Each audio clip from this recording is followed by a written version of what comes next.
Hello, hello, hello. Welcome to Royal Sussex Live. Welcome, one and all. Hope everybody's having a good day. Um, Let me close up a couple of things here so things don't get glitchy. But well, what a difference a day makes. So, as you could imagine, I was up late because by the time um, the video dropped, it was super late. And I watched one episode, went to sleep, woke up late, and then, of course, I had to take care of my morning stuff. And then I finally finished it. Um, oh, man, let me tell you, it confirms so many things that we assumed. But of course, it doesn't really matter what you assume is what they say that matters the most. And well, I think this is like the first half of setting the record straight. I mean, at least now we know how they met. We speculated about that here and there.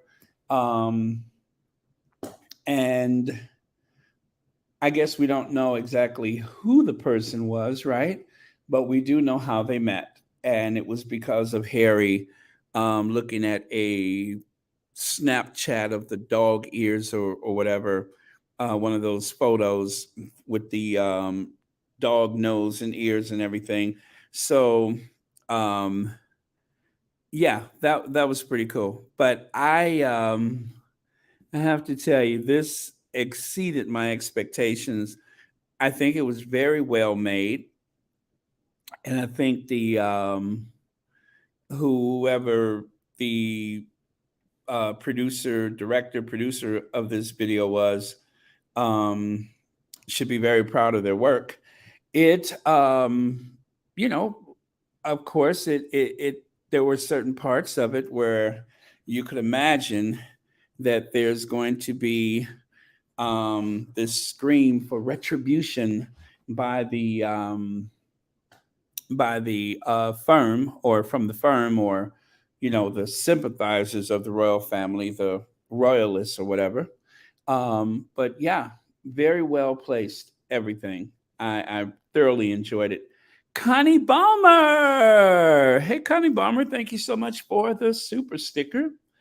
um and with that, let me go back through and say hello to a few people like Joan Garcia, Sherry Ware, Grace Bedell, Brigitte, Jean Cross, Mary Hiker is here, or is it Heicher?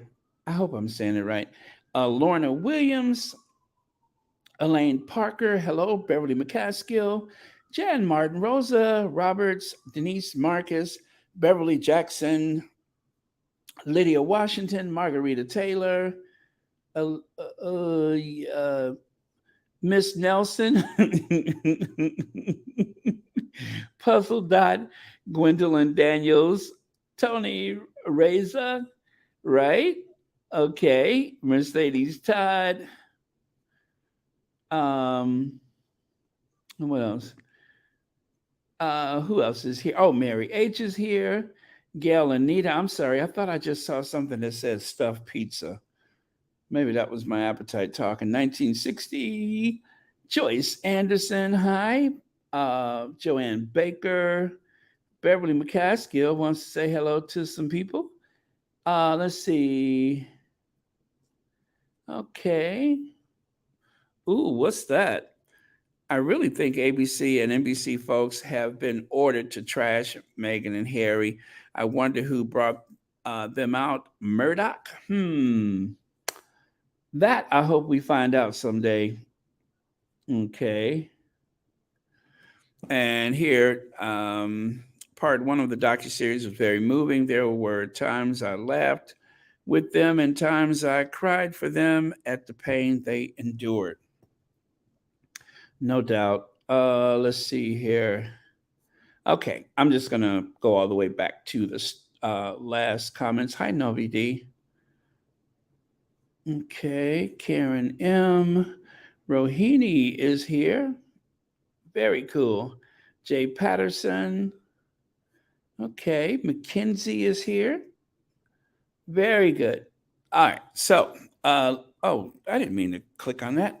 All right. So, yeah. So, let's see. Where do I start? These are not in chronological order, and I'm pretty sure I haven't. Well, it was so many parts to it. If you think there's something that we need to, shed more light on and discuss, please bring it up. Um, let's see. B10 Pow, hi. Tash Mack.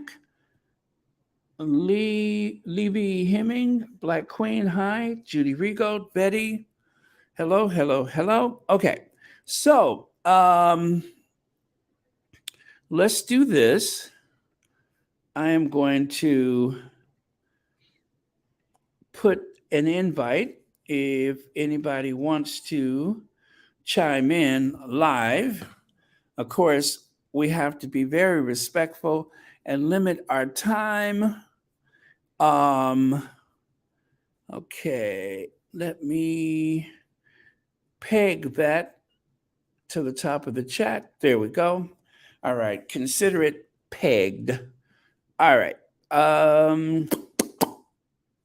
Okay, let's move on then. So I suppose that most of us have seen everything. The first three episodes. I kind of feel like I need to go back and watch again. It was so much to take in. It really was. And some parts of it was quite emotional, especially when they first started documenting things. Hi, Miss VS Speaks. And hello, Miss S. Hey, Ronnie Vanna. Okay, Elaine Parker, thank you so much for the super sticker. And also, always, thank you so much for watching Royal Sussex. Hi, Jessica. All right, moving on. So, whoa, whoa, hey. Or, I don't know. I'm thinking lions, prides, all that kind of stuff when I think about them um, traveling to Africa together, which I thought was super super sweet. Now the idea of the two of them traveling and staying in a tent, and of course Megan saying, "What if we don't like each other?" So I kind of think I believe, should I say, I'm trying not to say what I think so much, but I believe that there was obviously some form of destiny involved here, and that they just knew, right? Because of how much they have in common, which has been one of my themes for quite some time, is that it seems like such a no brainer. I like you, you like me, we have all these things in common, right? As well as the fact that we just get on with each other. And that's what I was feeling from the way they spoke to each other, the way they moved together. I mean, yeah, we are so used to seeing them in formal situations, where, all of us, when we know that we're in a formal situation, in those situations, we may be a bit on guard, or, have a heightened sense of our surroundings. But during the documentary, it was just really cool to see them laid back, in each other's company, and speaking, freely about anything and everything. Now, I'm sure there were some things that may have been too personal to share, but honestly, this was an edited video. But oh my God, I'm making a mess here. But just the same, it it was very honest, and I love to just see the way that they get on together. That was very inspiring. So yeah, and the idea that, okay, I'll go with you, and Harry was like, he couldn't believe that she agreed to go, and that they were able to connect, and it was very honest. At first it was like, do we hug, do we kiss, do we hold hands? Yeah, we hold hands. And then while they're being, thrown around in this all-terrain vehicle, then comes the kiss. And from there, it's like the magic started to happen, which I think is really sweet. And as a testament to how perfect that situation was, is that the fact that even to this day, all you ever hear is how much they seem to connect, and how much they have in common, and how much people enjoy just seeing the two of them. It's like, if this isn't love, I don't know what is, type of feeling that people have about them. Especially, like, for instance, um, Tyler Perry. Tyler Perry's like, I know what loves look like, and you don't fool a child of God. Obviously, they have that connection.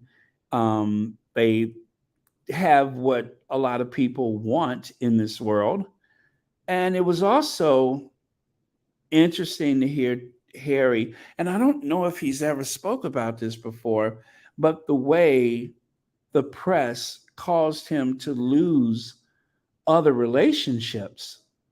That was interesting for me to hear Harry say or confirm what we've all known for quite some time, is that Harry literally lost relationships because, some were like, okay, they're going after my family, because at his age, he had plenty of time to date, and maybe occasionally he thought, okay, this may go somewhere. Before he could even get to this may go somewhere, the press has always run people away, or run the women away in his life. And maybe with the lawsuit coming up, this, I don't know if we can call that a class action, but the lawsuit that involves Harry and Elton John and a few other notable people, that lawsuit, hopefully, it will expose any of the things that may have caused so much trouble for Harry, in terms of, relationships, friendships, or whatever. Because what they're accusing the tabloids of is exploiting the lives of people, you know, that, not just the, let's say, celebrity or the royal, but also the other people in their lives, and causing disruptions in those relationships. So um, that is something that we're probably going to see more about that. Oh, Nelly, did you like seeing Nacho? Yeah, Nacho had, I wish they would have had more of him, but they covered a lot of people. It was a lot to squeeze into just 3 hours. So they covered a lot in that 3 hours. But yeah, it would have been great to see more of Nacho Man. Let me see. Oh, thank you so much for being here. Greatly appreciate it. We'll catch the replay later, but love the first three parts. Great. I'm so glad to hear that. Vetty says, oh, that's hello to a few people. All right, I'll leave that up there for a second. Let me see. They did not travel to Africa together. The For the third meeting, Harry was already there doing his um, annual summer work, and he invited him to join him there. She traveled. Well, yeah, that's what I mean, Benny Blair. It was a lot to take in, but yeah, I do recall that they met up there. Let's see here. But yeah, they did not travel together. I mean, she was, I think, in Canada, and she traveled by herself. You're absolutely right about that. Okay. Let me see here. Okay, I'm scrolling back a bit. Oh, this is what I was looking for. Hearing Miss Doria was making me sad, angry, and upset for her and what she was going through watching the lying on her daughter. Yeah, that's and of course Doria said, "I'm just happy to finally have a chance to speak," and she was glad that she finally had a chance to speak. And of course, um, I think this is the best place for it, is to do it here in this documentary than any place else. And, you know, this may be our one and only opportunity to hear from Doria. This may be a one of, maybe depending on how this goes. But, oh, and as for Doria speaking, God, I love the part when, what's his name? Anthony Anderson. Mama. Megan brought her mama too.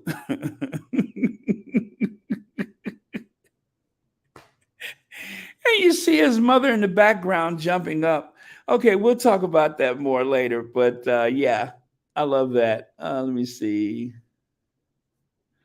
Oh yeah, I love that, Jessica. The picture of Archie resting on Megan's prego tummy was so great. I was just reading the other day about how they had a surrogate and she didn't give birth. Are you a troll, Jessica? I think you're a troll. You are a troll. I think. Oh, Jessica. W- w- Oh man, I do believe that that was a troll, very much a troll. I was just reading the other day. That was clever though, very clever. Let me see here, and very patient of you as well. Okay, let me see here. Okay, no matter of fact, I'm just going to go all the way down here. Doria was very assertive. Yes, she was. And there was a few times where I didn't actually recognize the difference between Doria's voice and Megan's voice. Although I don't think they sound alike, but yeah, I didn't quite recognize the difference between their voices as much. Okay. Okay. Oh, you know what? Let's do this. Let's do this. All right. Oh, Church Nelly, I can see you're a bit worked up. Uh, okay, okay. Let's go to the next one here. All right. So one of the things that really made me laugh was when Megan said, um, the medieval times dinner and tournament, and the fact that she was so surprised that that was even a thing. And I could imagine that if you are invited to something like that, right?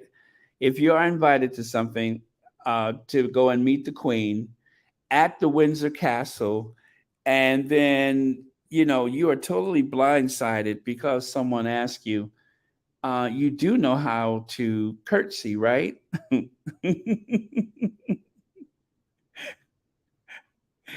Oh man. And then, Megan's like, are you serious? Yeah. I could imagine. I could imagine. Yeah, the the reaction that Megan must have had in that moment where it's like, are you serious? And I think it really just goes to show that Megan was not sitting somewhere like I guess practicing for this idea that I'm going to meet the queen, I'm going to be a royal princess, I'm going to meet the queen.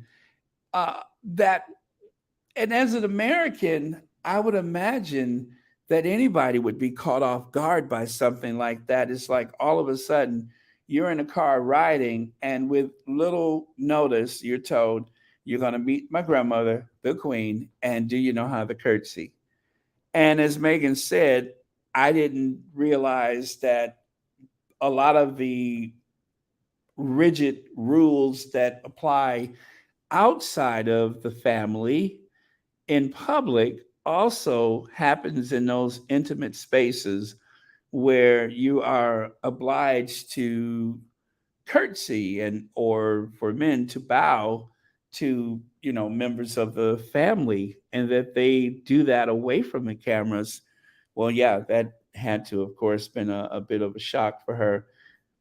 Miss BS says, folks can't be serious to mention that word that I'm so tired of that one with her.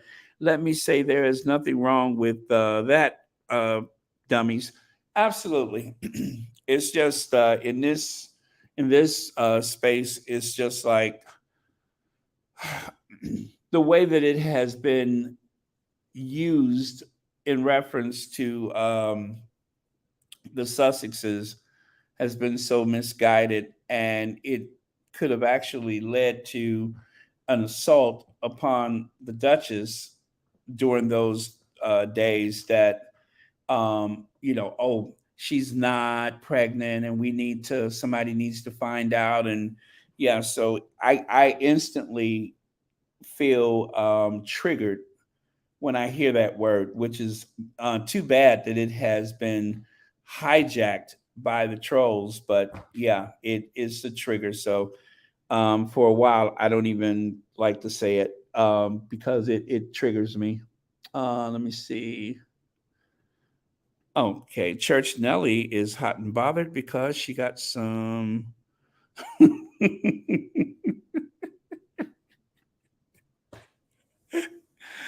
Oh, let me see. I felt Harry when he said every girlfriend he had didn't last because of tabloid harassment to their loved ones. Yeah, yeah, that was very painful to hear, and I feel really bad for the families of some of those loved ones who found themselves through no fault of their own being approached or harassed or otherwise, and for just being related to someone who just may happen to have dated Prince Harry. I mean, that's a lot of heat to bring down on your family without any warning. So yeah, and I could imagine that most people really don't want that kind of scrutiny for themselves or for their loved ones. So that was that's not surprising that he mentioned it, but it was just again more validation to hear certain things said directly from Harry instead of some commentator, even if they are Sussex friendly people. Okay, thank you so much for your comment, Legs. Did anyone else notice that Meghan was paying for all of her outfits, flights anyway? they put that out to show that they are in control. Pathetic. Well, I remember reading somewhere where they said that all of her clothing were part of the allowance received from Prince Charles. And of course, not knowing any better, I believed it. I was just like, oh, I didn't know that was a thing. That's interesting. I mean, it even seemed like it made sense. And it was something that was leaked or allowed to, you know, flourish without even being challenged by any of the royal reporters. And I'm imagining it must have been one of the royal reporters who said that. But as I say, there's always this notion where when people of color are involved, they love to keep this narrative going like we need someone to help us along. And it's almost like a um, looking at a person of color, in particular black people, like we're children, or using references like we're misbehaving children, or that we are the neediest cases and need someone to carry our weight for us because by ourselves we just are not able to do certain things. And there's a lot of people who need to believe that Meghan and her mother had this idea of cashing in on the royal family, and that they were, just there to get whatever they could out of it. And sadly, there's a lot of people who believe that. There's a lot of people who look at it as a way to confirm, yes, that's just the way those people are. And, that's so nice of the royal family to take this poor African American family from Compton and to move them into these palaces and such. I mean, of course, it's a very small amount of people, small minded people at that, who actually believe a narrative like that. But that was the tone that they used, especially with Doria. Doria's going to move into Frogmore. Doria's going to be, well, they say help with the children, but they really meant nanny, and I'm using the polite words. Um, that kind of mentality. And so I was always bothered by the way that they kept making references to Doria as though Doria was going to uproot her life because she can't wait to get in on this Windsor stuff, which was never her intention. So anyway, Lex, thank you so much for your comment. And also, thank you so much for the super chat. And of course, Royal Sussex, watching Royal Sussex. Okay. Okay. Oh, all right. It was so sad about her dad. Kensington Palace did Meghan's dad dirty, and his greedy belly took the bait. um, Katerina Aziza, I wouldn't be surprised if we find oh, Amelia Earhart hidden in that stomach. I mean, there's something behind that stomach. I'm not sure what it is, but I used to call him Mount Saint Thomas Markle, Mount Saint Thomas, because he always sits back in the chair like a big mountain with a little head on top of it. But you know, I don't know how I feel about seeing Thomas Markle in that video. But anyway, I'm gonna have to process Thomas Markle, and of course Scamantha. I'm gonna have to process that because when I saw them, I did not feel that, again, the word triggered. I didn't feel like that my shoulders go up or anything. It was just kind of a bit of a small shock, and then you move on. Okay, so Rohini is holding for us. Oh, by the way, Katerina, thank you so much for your comment. Rohini, are you ready? Hi, everybody. Hi, I'm Rohini. in work, so I can't misbehave. Yeah, I can't misbehave because I'm in work. Could we, could we talk about how this deadbeat family members? Like, I guess you said you didn't want to really talk about Scammy and her dad, but that really had me. That the idea that the whole situation with her niece. Well, I, di- I just said I didn't like seeing them, but yeah, please do talk about them. Oh, I think Rohini had to pause for a second. I think she's at work. So let's give her a chance to do whatever she needs to do because if I heard right, I think she said she's at work right now and she probably can't talk too loud. So let's give her a chance to get back if she can. If not, we'll just continue a bit here. So, again, the thing about the medieval times dinner and tournament, that was a big hoot for me. I love that. Um, and then, of course, the Blackamoor, which I just talked about this the other day, the Blackamoor brooch and the way that Meghan was welcomed into the family. And I'm glad they spoke about that.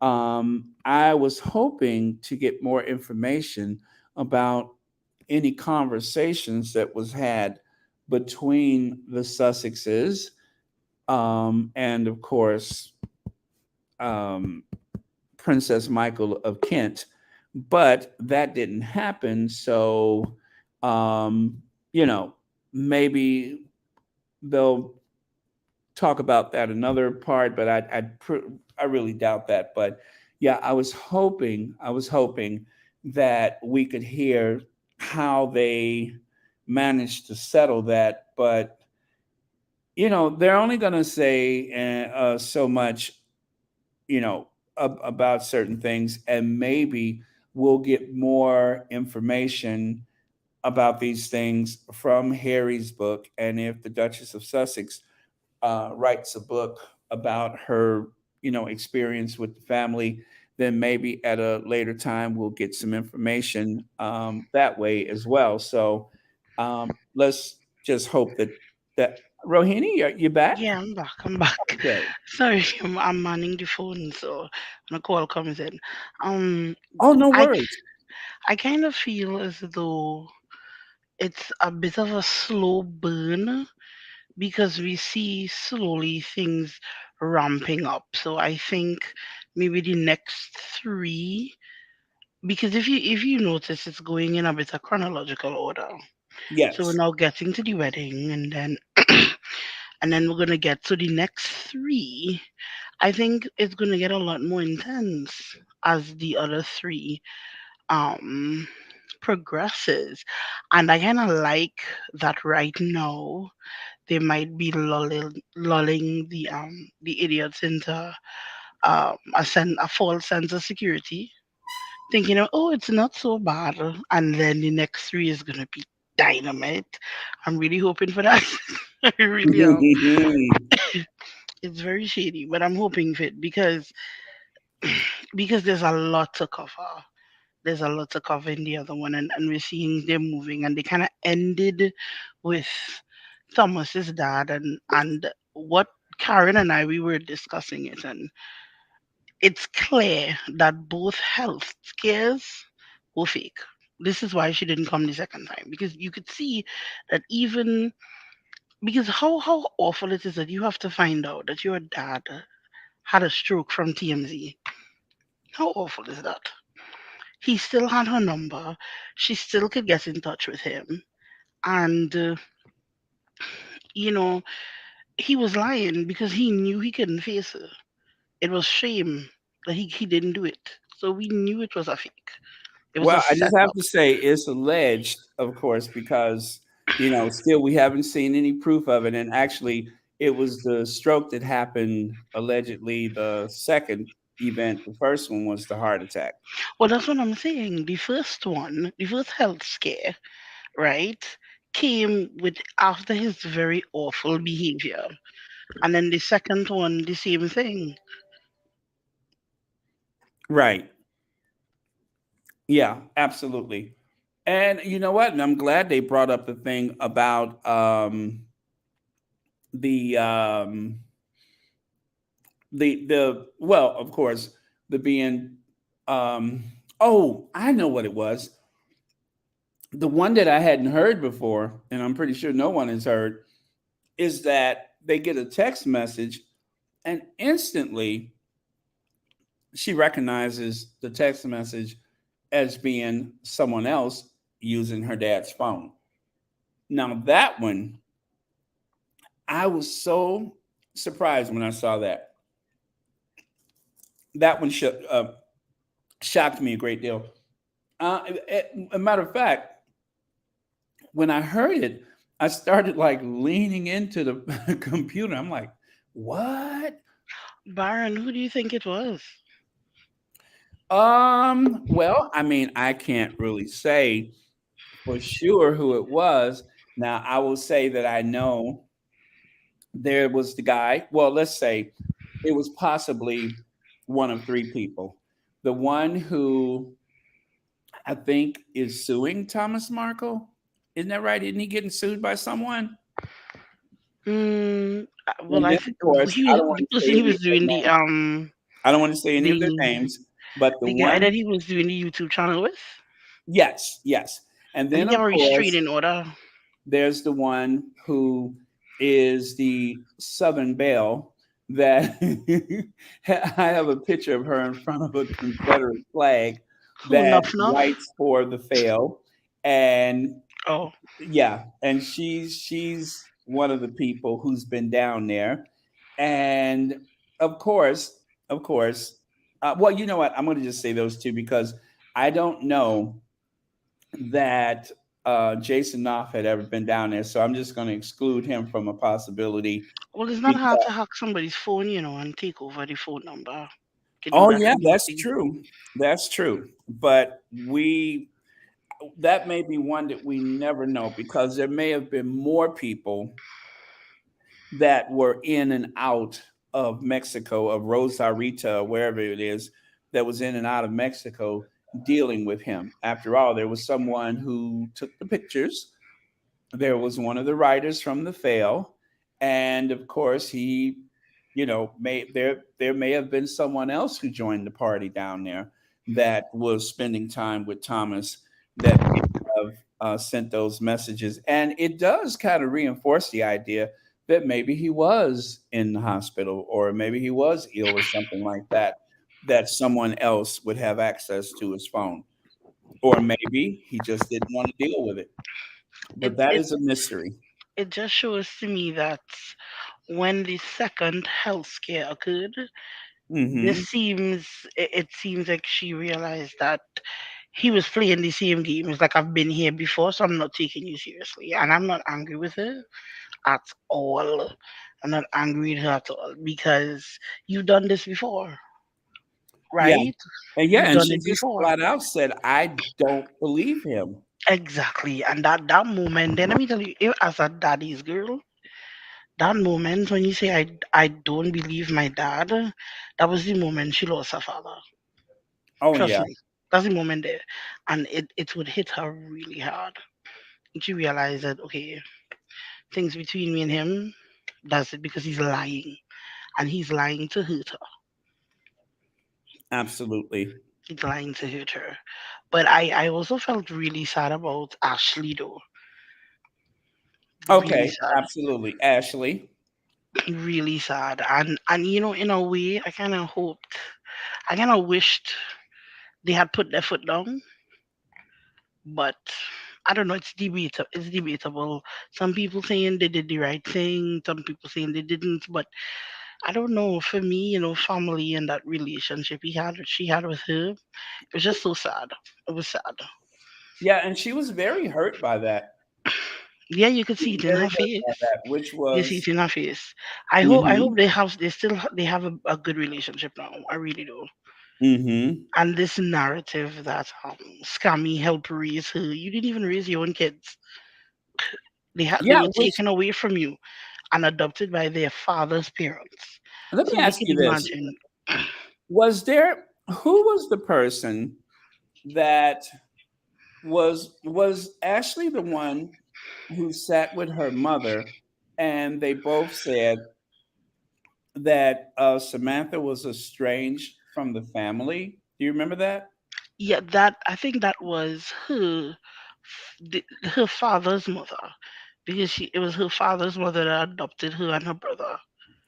So yeah, it was her. Was no, I thought that was Was it her? Samantha's mother, Oh my, no, wait, I think it's another child. another child, because I don't think it Oh was yes, oh yeah, Ashley. yes, because yes, I'm now remembering the person is a little heavy set. Right, and Yeah, she and sat girl, there this woman with isn't heavy set, so it's another daughter. So you right, have three kids that you didn't raise, right? right. And you I expect us to recall that, believe, which I and you thought that was expect that so you raised interesting. Megan, I which thought is that was so ridiculous. interesting at the time. I'm like, okay, you're trying to paint this picture that we were such a close family and that you've only ever wanted to the best for Meg, and yet you did not raise this girl, and you did not. You don't speak to her. You don't speak to your own mother, and yet you want everyone to believe that we don't understand who Megan is, instead of us finding out who you are. Complete garbage. I think what's her name? Oh, let me see. Lydia said that it's Noelle. Noelle is another daughter. So you Okay. have three kids that you did not raise, and you expect us to believe that you helped raise your little sister. I Really? just I just know that it's been alleged, I'm going to use the word alleged, that Samantha has been estranged from everyone in the family at any given time. And then, as Megan said in another interview, she changed her name back to Marco instead of Grant when she found out about Prince Harry. And then, of course, that is at the point when But she that's true. She comments got did. placed. She did because she's married. It was her name was Yvonne. It's not even Samantha. Right, and I, if I'm right, I think she may have had another last name besides Markle and Grant. But yeah, so she asserted herself as Megan's sister to the world as soon as she got news. It was like light bulbs started going off, and she changed a lot of things in her life. And then, of course, as what was interesting is when Ashley said that it seems to be like this hostility. And the more I spoke about Megan, the more hostile she seemed to become and confrontational and angry. And I don't know if she Well, used the word jealous, but yeah, well, there's I have oh a envy. theory. I Envy. have I think she said envy. I have a theory on that. It's a purely theoretical. But I think that because Scammy and her brother were adults, and I don't think they even lived with their father growing up. They didn't live with Thomas. And I believe that Thomas doted on Megan. So from the time Megan was a baby, there was resentment towards her because he might have maybe done a little better as a dad, or at least try to, But there was a with her. 17-year difference. So Well, he they probably were didn't do any, he already probably wasn't there. they were moved out the house and everything. They were So adults. I couldn't imagine that an adult would have some type of jealousy and envy against an infant Well, unless if there you're was some seeing okay, 17 this year new age baby, difference, right? So if you're by the seeing this new baby being treated the way you wanted to be treated as a child, You're going to be resentful. And you see that as a lot with like older children, and then years later, mommy and daddy have a new baby and they're less strict with them. They give them a lot more of the times, when they were raising you, they probably didn't have any money. And now they're giving you a lot more because so if you listen to some of the things that Thomas said, he seemed to have wanted to live vicariously through Meghan and her accomplishments. Specifically when he said, Meghan owes me. Right. So he might have put a lot of energy in because she was obviously intelligent. She was obviously destined for great things. So he had a lot riding on her. The other two were probably duds. Right? So he gave up.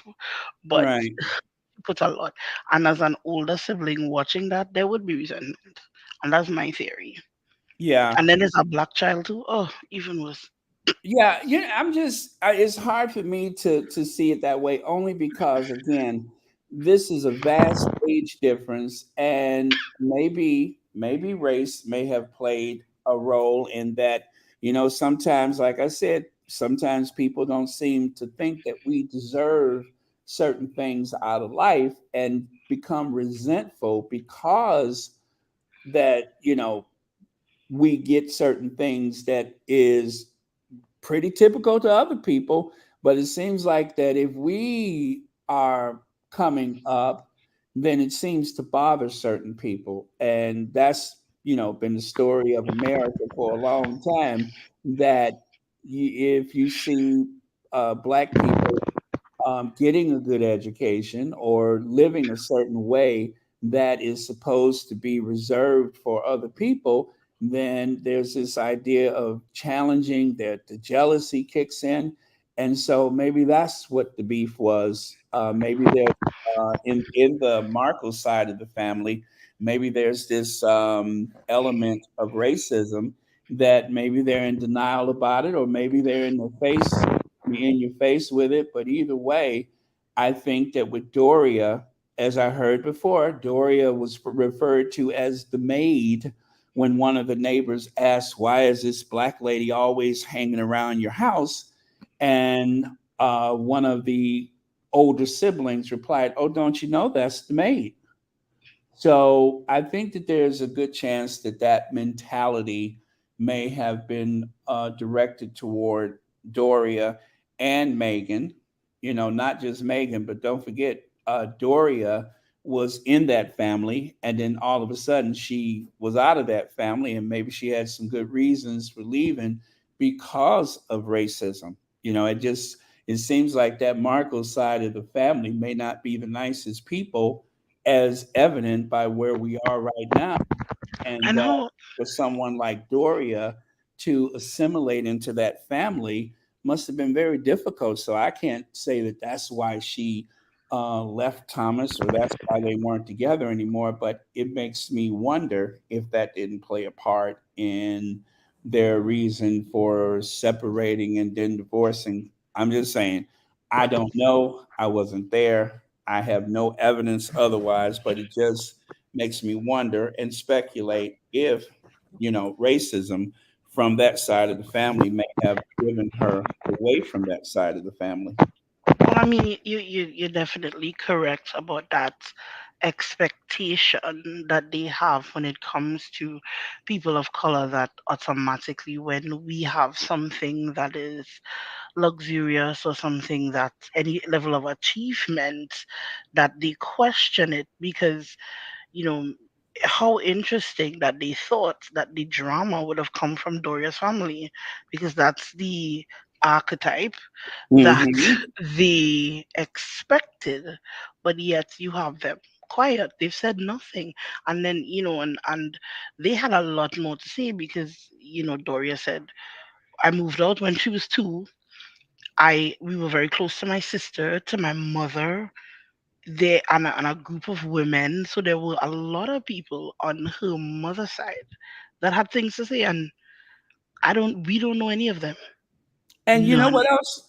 If you notice, you don't see, and of course, we only have what's been released publicly, but you don't see a lot of home movies that involves her stepbrother or stepsister. You don't see any of those home movies where Because they weren't there. They were right, grown. because they were grown and had moved away. And so Exactly. 17-year age difference, that doesn't mean that, let's say, Samantha Thomas Jr. was 17 years old when Megan has memories of being in that household. Let's say if Megan's 5 years old and they're in their mid to late 20s. So they should be established someplace else and not, you know, having this issue with jealousy toward this child. But again, it's a child of color. Doria had, for whatever brief time, is the woman in Thomas Markle Sr.'s life. And maybe that's what their hang up was about Megan, is just that that's Doria's child, possibly, allegedly, considerably. So, Rohini, I got some people hanging to chat. Thank you so much. I went a lot further than I intended to, but is there anything else you want to close with before I go on to Karen? No, I'm good. I'm good. All right. Thank you so much for being here. Always enjoy your input, and I will see you in the chat soon. Okay. So let me do this. All right. So Karen, hang in there for a second. Let me go back to where I was before, and then I will get back to you very soon because I had some slides laid out and I kind of jumped out of order a bit here. So I was talking about the Blackamore brooch, right?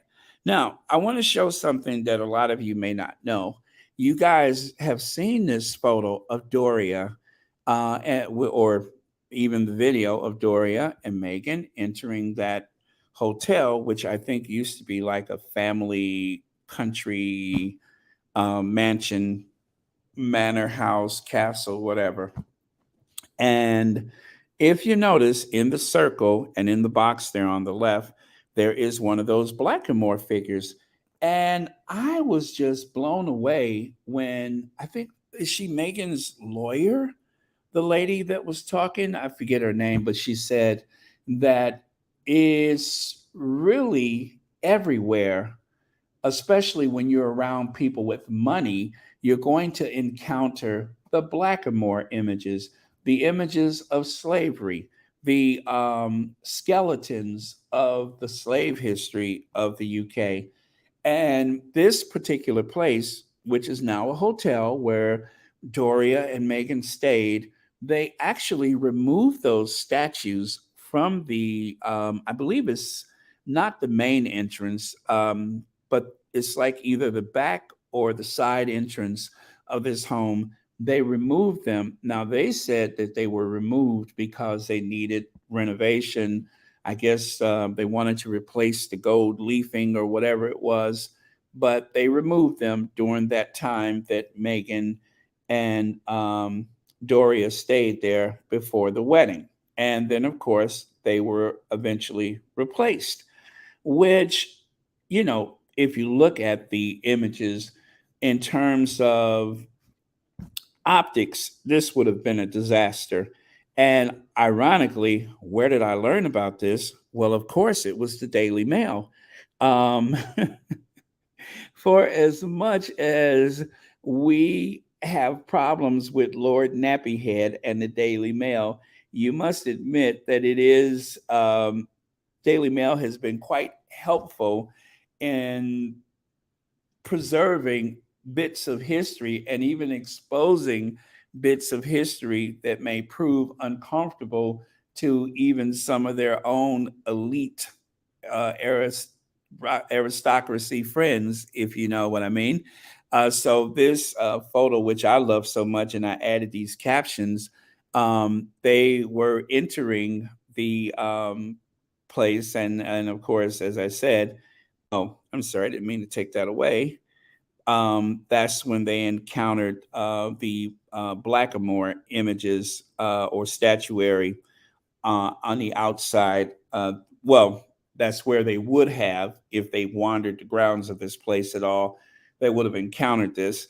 But again, it was removed just in time for the visit and been replaced, I assume, later on. So, yeah, that imagery is everywhere. And you can remember that there was that embarrassing situation when the Obamas came to visit well, you know what? I say embarrassing, but who's to say they even care? But there was that situation where the Obamas went to visit Harry, and because of protocol, I hate that word too, but protocol, of course, they couldn't just see Harry. They had to involve uh, the Kensington crew, Will and Kate. They actually had to visit at Will and Kate's apartment at the Kensington Palace, and hidden behind a lamp was the image of a slave holding the reins of a horse, while the other images in the figure, were not in a subservient position. And instead of taking the painting down or replacing it, they just simply put a lamp in front of it. So where the lamp was, they actually put a beverage cart of liquor or whatever, and put the lamp on top of this bureau in the middle of the bureau, instead of the symmetrical way it was placed opposite the other lamp. Now it's in the middle of the room or in the middle of the wall. So yeah, instead of just taking the painting down, they just put a lamp in front of it, which is pretty interesting that they didn't seem to care enough about the idea that a black president and the black first lady is coming to visit, and you don't even replace the painting, you just leave it up there for whatever reason. But of course, that was I wonder, I don't know. I don't know how that happened, but it did happen. And the Daily Mail, again, were the ones who put a red circle around the slave painting so that we would all know it was there. So Legs says, was anyone else disturbed by the picture of Guy's legs? Yeah, I was. And oh my God, I don't even know if they're ever going to make reference to that, but I don't think they really have to, because, as you said, did anybody else notice Guy's legs? Megan said at that point, Guy was staying at Harry's place. I guess is that someone was taking care of the dog of Harry's girlfriend. Um, well, we've heard that Guy's legs had been broken, and not a leg broken, but from what I see, two legs were broken, as though it was deliberate. No one, as far as I know, has said how Guy's legs were broken. Oh my God, but I get sick on the stomach every time I think about it. And if you notice, because we're talking about the documentary, if you guys notice, you never hear me mention Guy's legs. It just makes me sick on the stomach thinking of that cute little innocent dog with his legs broken by some mysterious means. So this is probably a one up for me that I'm even talking about it. But again, it was in the documentary. So, but I've strayed away from that one because, as I said, I make no apologies for protecting my mental health. And that one just makes me feel a bit queasy. Anyway, Legs, thank you so much for your comment. And also, thank you so much for the super chat and watching Royal Sussex. VS speaks royally. I love that Meghan addressed the idea of hope that her mom's side would be the ones to cause the firestorm. I'm so it was the opposite. The true trashy side showed up and out.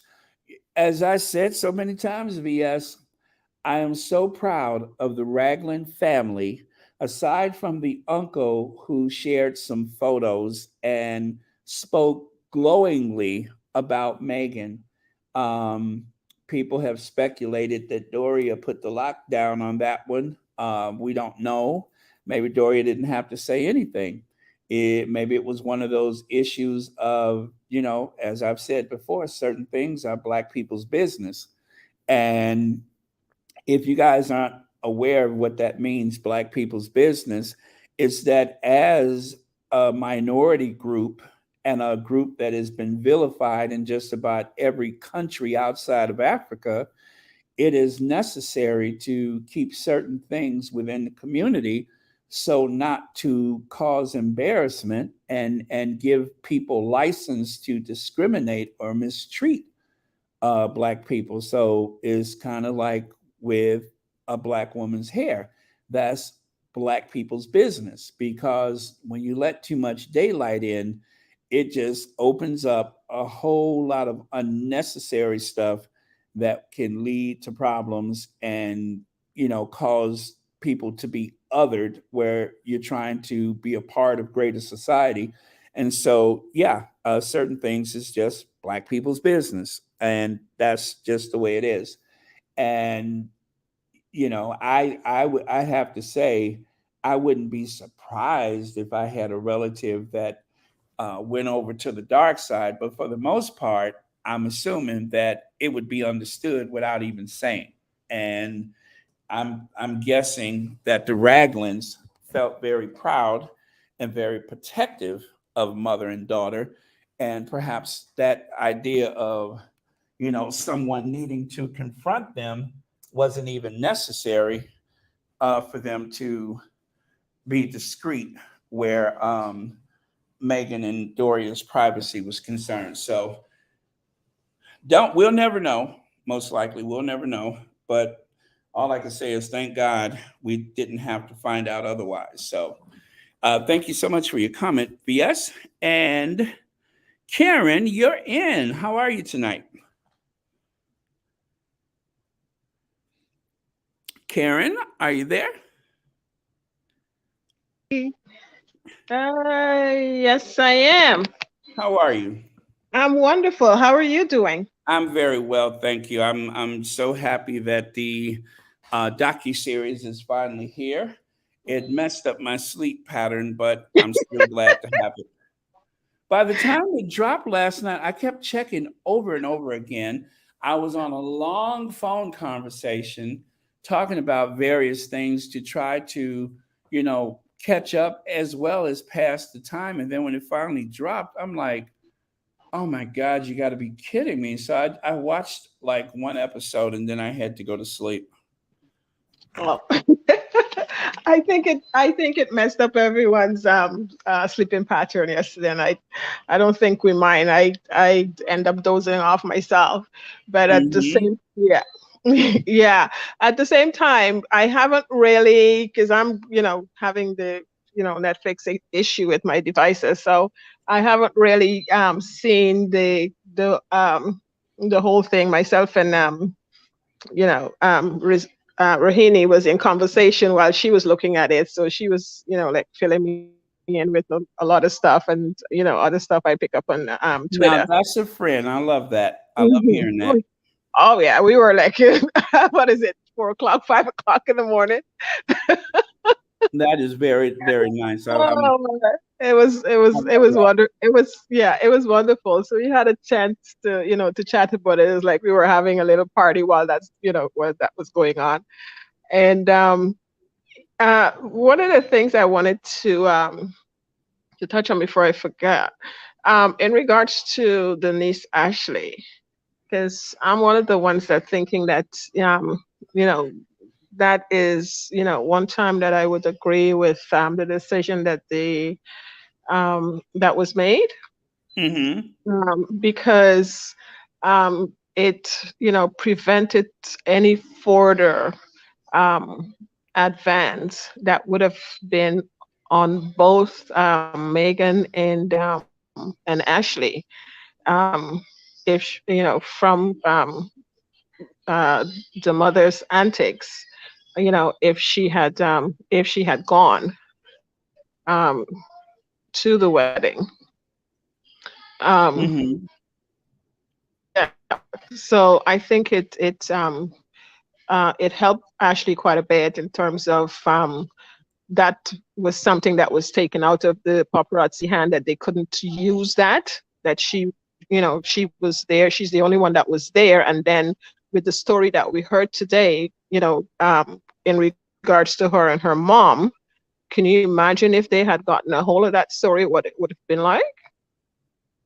Oh, it you would have been a know disaster. It would have been a exactly. disaster.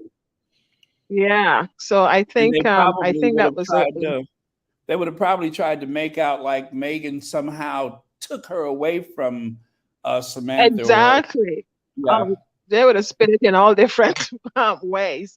So I think it helped Ashley in a way from not getting, from them, not hanging her and getting involved in that. So it keep that, at least she was able to bring out that story by herself today, which was good. It's not, it's sad that she wasn't there.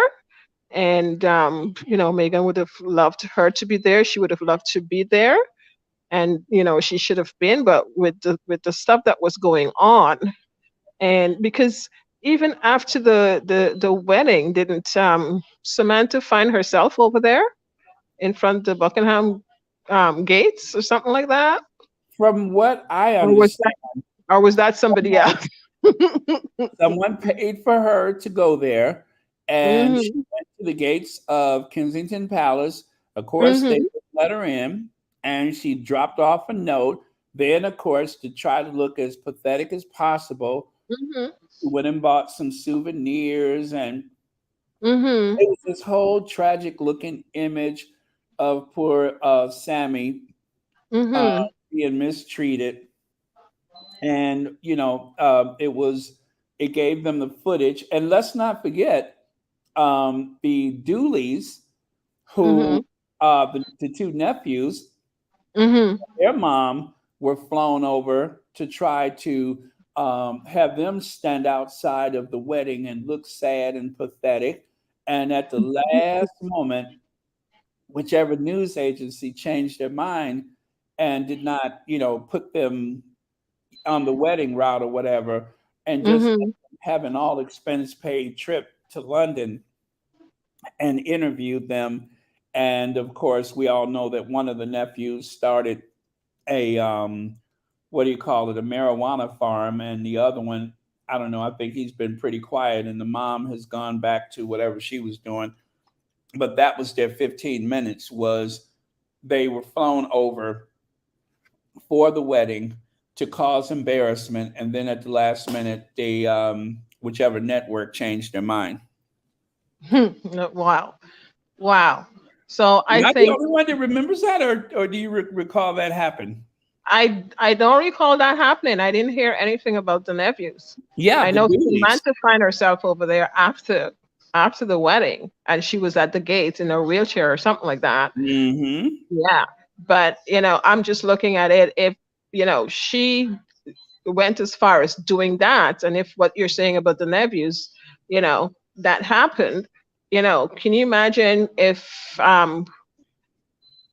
Ashley had gone to that wedding and she was the only one that was, invited to that wedding, that would not Mm-hmm. have been, from what I'm hearing, with her and Samantha's, relationship, and how she was with Megan.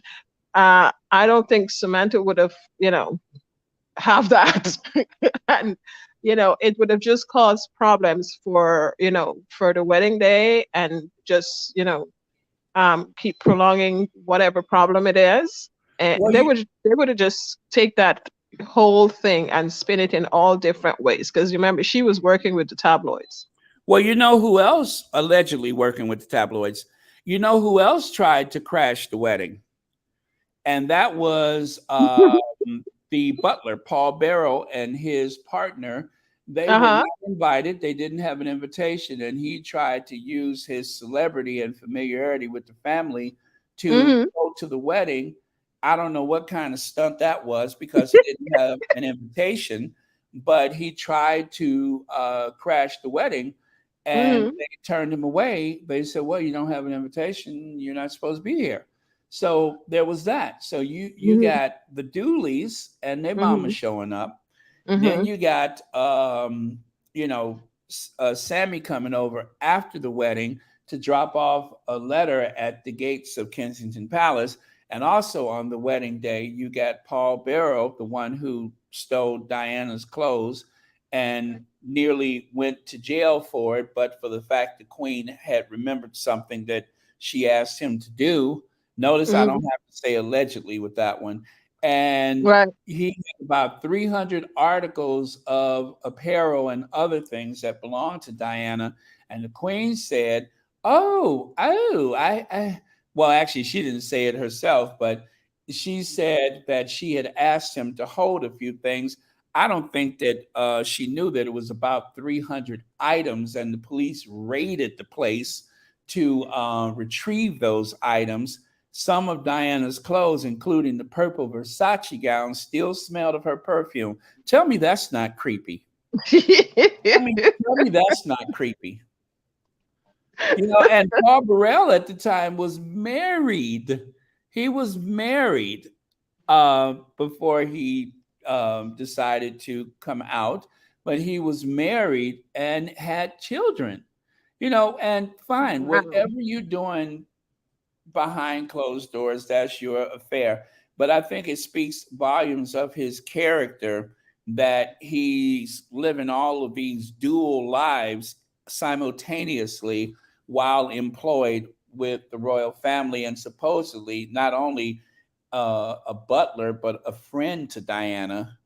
And after she died, they said that the bottom of his car was literally dragging the ground from all of the booty that he managed to remove from Kensington Palace.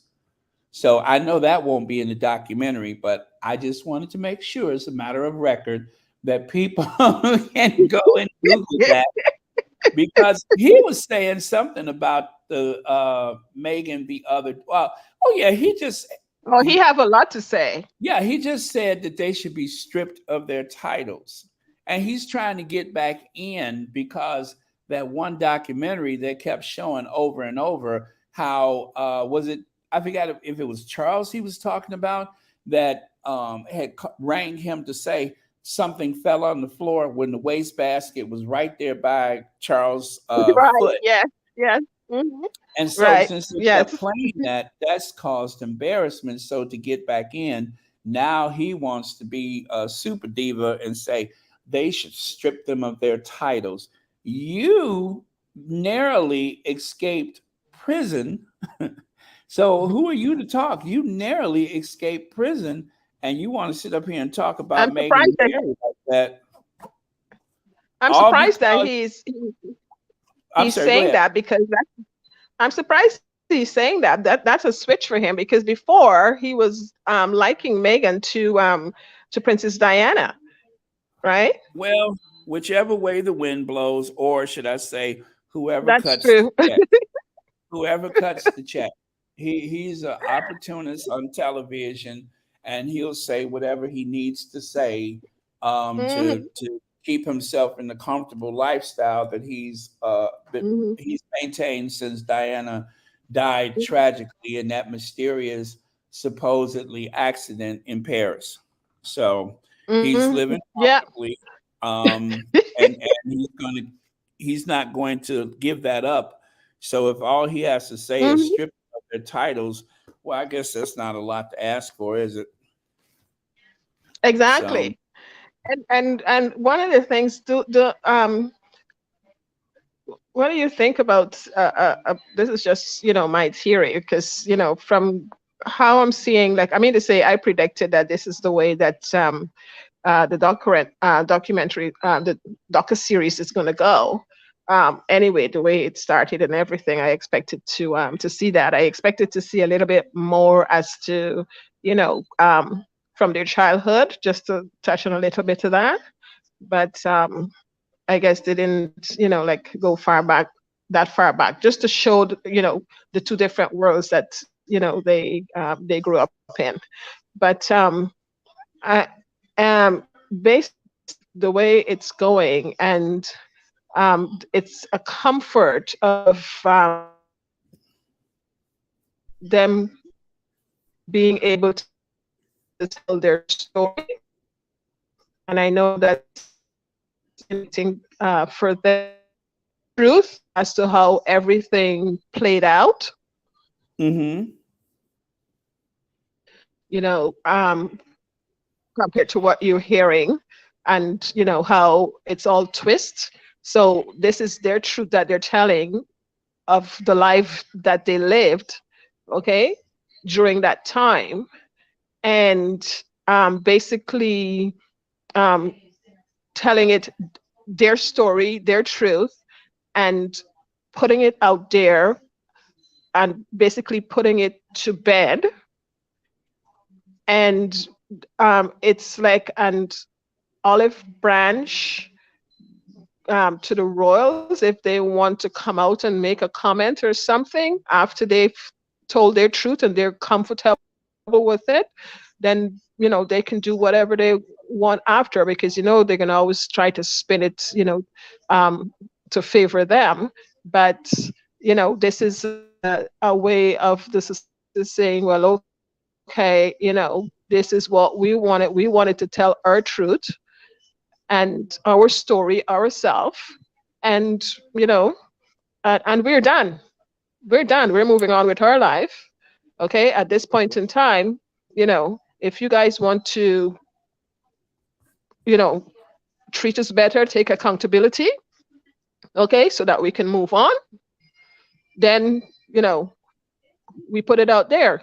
You didn't, you weren't doing it before, you weren't taking accountability before, but now we are comfortable that we get to tell our truth and no one is telling it for us. Now we can put it to bed and move on with our life, and it's up to you if you want to stay in the same place, but we're done.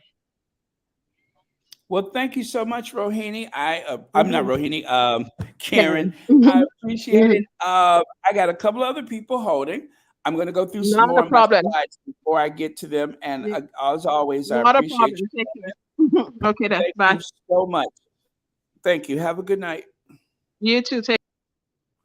All right. So there you can see um, the Sussexes from that first Christmas. I think they stay in Sandringham and then they join the Queen at church. So Philip was still feeling vigorous that day. And I want to say this was 2017. So he actually walked to church. And this may have been the last time that he took that walk himself. The Queen, in recent years, actually for I don't know that the Queen has ever done that walk, but she was in the state Bentley.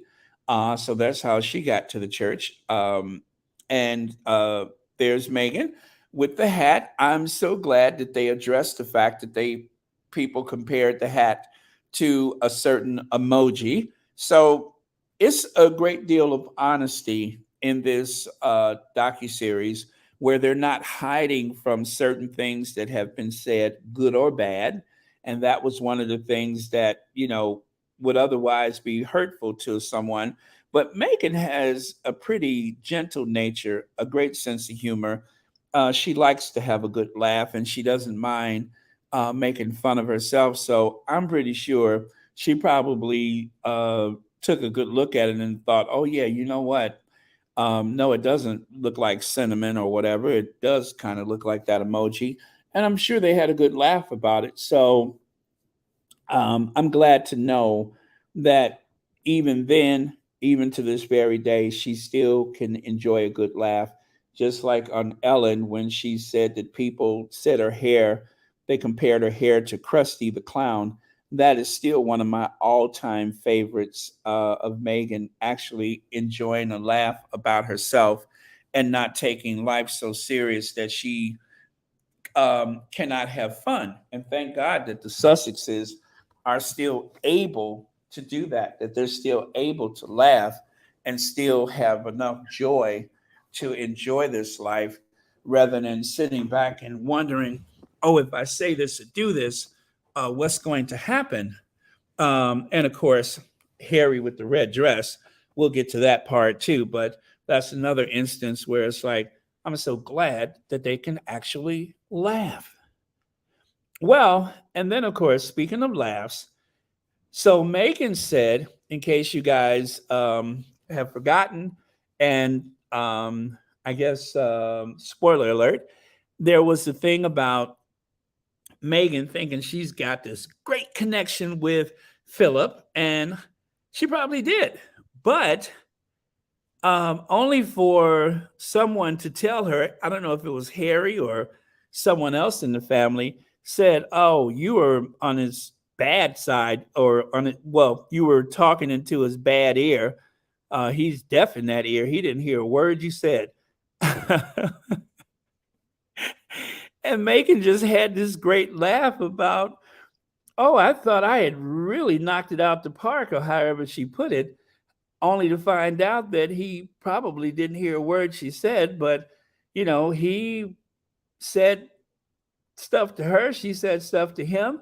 So who knows whether or not that's true, that he didn't hear, or hadn't learned to somewhat read lips as his hearing was going bad. But I'm going to assume that it was all in good nature, and maybe he was just being really polite or whatever.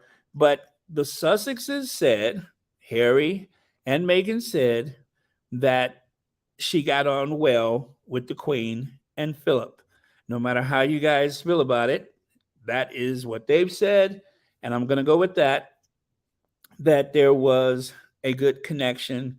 Now, if we find out different by the next 3 episodes, fine. But I'm just going to go with that. There was a good connection. They zoomed often, from what Harry said some time ago. And I'm just going to say, all right, then that's what it was. Okay. Let me see. I'm going to look at a couple of comments here. Via Speaks Royally says, Samantha and her brother had their mom and lived with her. Truth hurts them, but they picked the wrong door to walk or roll through and go full on hateful toward Meghan. Oh well. Yeah, I would like to put that in a chronological order as to who lived where and when, but I think we got a pretty good understanding. They were older, they moved out, and whatever it was that they had against Meghan or against Doria. And I don't even know that the brother may have even played much of a role of having hostility toward her in the younger years, more so than, anybody else in the family. But, again, just like with the father, he conducts himself like Meghan owes him something, like there's a debt to be paid off, or and so sometimes he talks so nice, and then I'm like saving that video where he used some pretty foul language to describe his own sister. So I don't know. She doesn't. Well, so far I don't think she's mentioned him at all. So I don't know what to make of that. But all I know is what I've seen him say on videotape recently, and he seems like a pretty nasty individual. Lori says it was scammy. Tried making it in Hollywood, but it did not work out for her. Now there came her little sister, her little mixed race half sister, who made a name for herself and went on to even marry a prince. Laura, I'm sorry, Lori, I saw a video of Samantha saying that anyway, it was like she tried to downplay the idea that she didn't make it, but just that I'm trying to remember how she put it, that she could have done things differently if she wanted to. And that, anyway, the tone of it was that she was comparing herself and her abilities and her credentials to that of Meghan's. and that she just chose to go another direction. And I was like, ooh, somebody's bit her. Somebody's a mite bitter, if you ask me. So, um, yeah, that's what I got out of that interview that she had. Okay, Joan. Joan Lawman is a new member. Thank you so much for being a new member of Royal Sussex, and happy uh, Thursday to you. Thank you so much for becoming a member. Still a bargain at just $4.99. All right, so Lady Windrush, you're in. How are you tonight? Hello? Hello, Baron? Hi, how are you? I'm fine, thank you, Baron. Oh, I Okay. listen to you every evening while I'm washing up. You've got such a lovely voice, very comforting. Oh, thank you so much. I appreciate that. I'm from the UK, absolutely freezing here.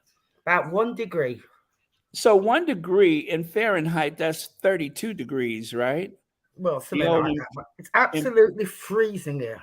Yeah, I think that's how that works. So for us, 0 degrees is that much below the freezing point, Yeah, like 31 or 32 degrees below the freezing point. So 32 is considered freezing for us, but zero for you, I think, is freezing. So yeah, that is cold, and I hope you're able to stay warm. And of course, when you go out, always take caution and remember the wind chill makes it so much colder than the actual temperature.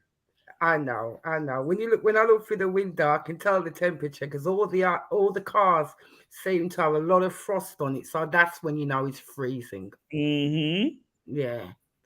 Yeah, I wanted to put my views on this. To be honest, this is a disgrace the way they've treated Meghan, Baron, Hmm. and it hurt me. And to be honest, since Lady D passed away, I've lost total interest in that family. But when Meghan came on the scene, it caught my interest. Right. Yeah. And to be honest, the way they treat her is terrible. But hey, Baron, Yes. Hmm. they were after her from the very beginning. It was like a game of chess. Yeah, it was like the old stick and carrot. And from the beginning, I don't know if you heard the other day when I was on and I was talking about how they were saying, oh, she likes to hug, and once she marries, that's going to have to stop. And that was like the first time I noticed how they were nitpicking about every little thing that she was doing. And um, yeah, it started with that, and then it was the nail varnish or nail polish for us in the US. Um, I'm trying to think what else it was. Oh, and that she was wearing trousers more often than she wore dresses or skirts during some of these walkabouts and such. And I thought it was brilliant the way she chose um, the clothing that she wore, that she wasn't dressed like Mary Poppins or something like the sister-in-law. She went more, casual. I mean, she just seemed like someone that you would commute to work with, and yet she always wore these elegant pieces that sold out immediately. And I know, but that's it, not that's not what they wanted, Baron. They wanted right. someone dull, someone you hardly notice, someone who's betraying behind Harry. Megan's got a strong personality. She's articulate. She's intelligent. She's beautiful. That she was outshining the other two, so they had to do this, discredit her, demean her, and they were doing it from day dot one.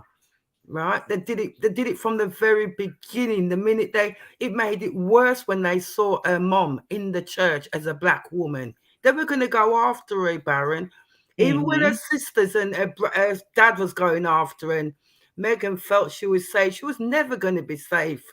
When all the celebrities turned up at Megan's wedding, they were just checking, what support does she have? Because they were going to go after her from the very, very beginning. And even the pastor kind of said it the way, because when he was preaching, He was preaching forever. He wouldn't stop because he picked it up in the spirit.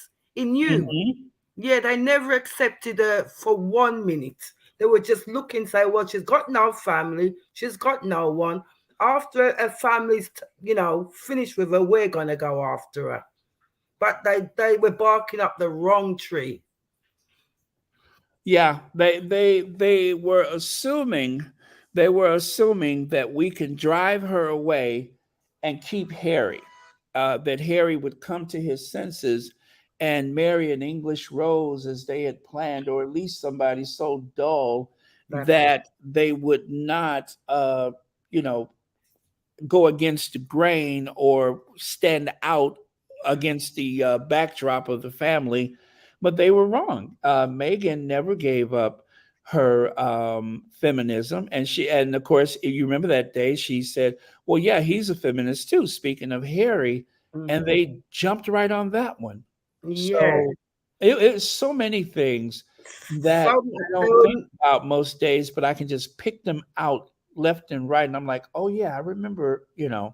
So yeah, I do recall that one too. But you're right. They were not going to let her succeed in that family. no. When that day when she was going to the wedding and all those celebrities turned out, they were just analysing who's Megan got around her. They were just watching. They thought she weren't. They were trying to say she weren't good enough to marry Harry. She weren't royal enough to marry Harry.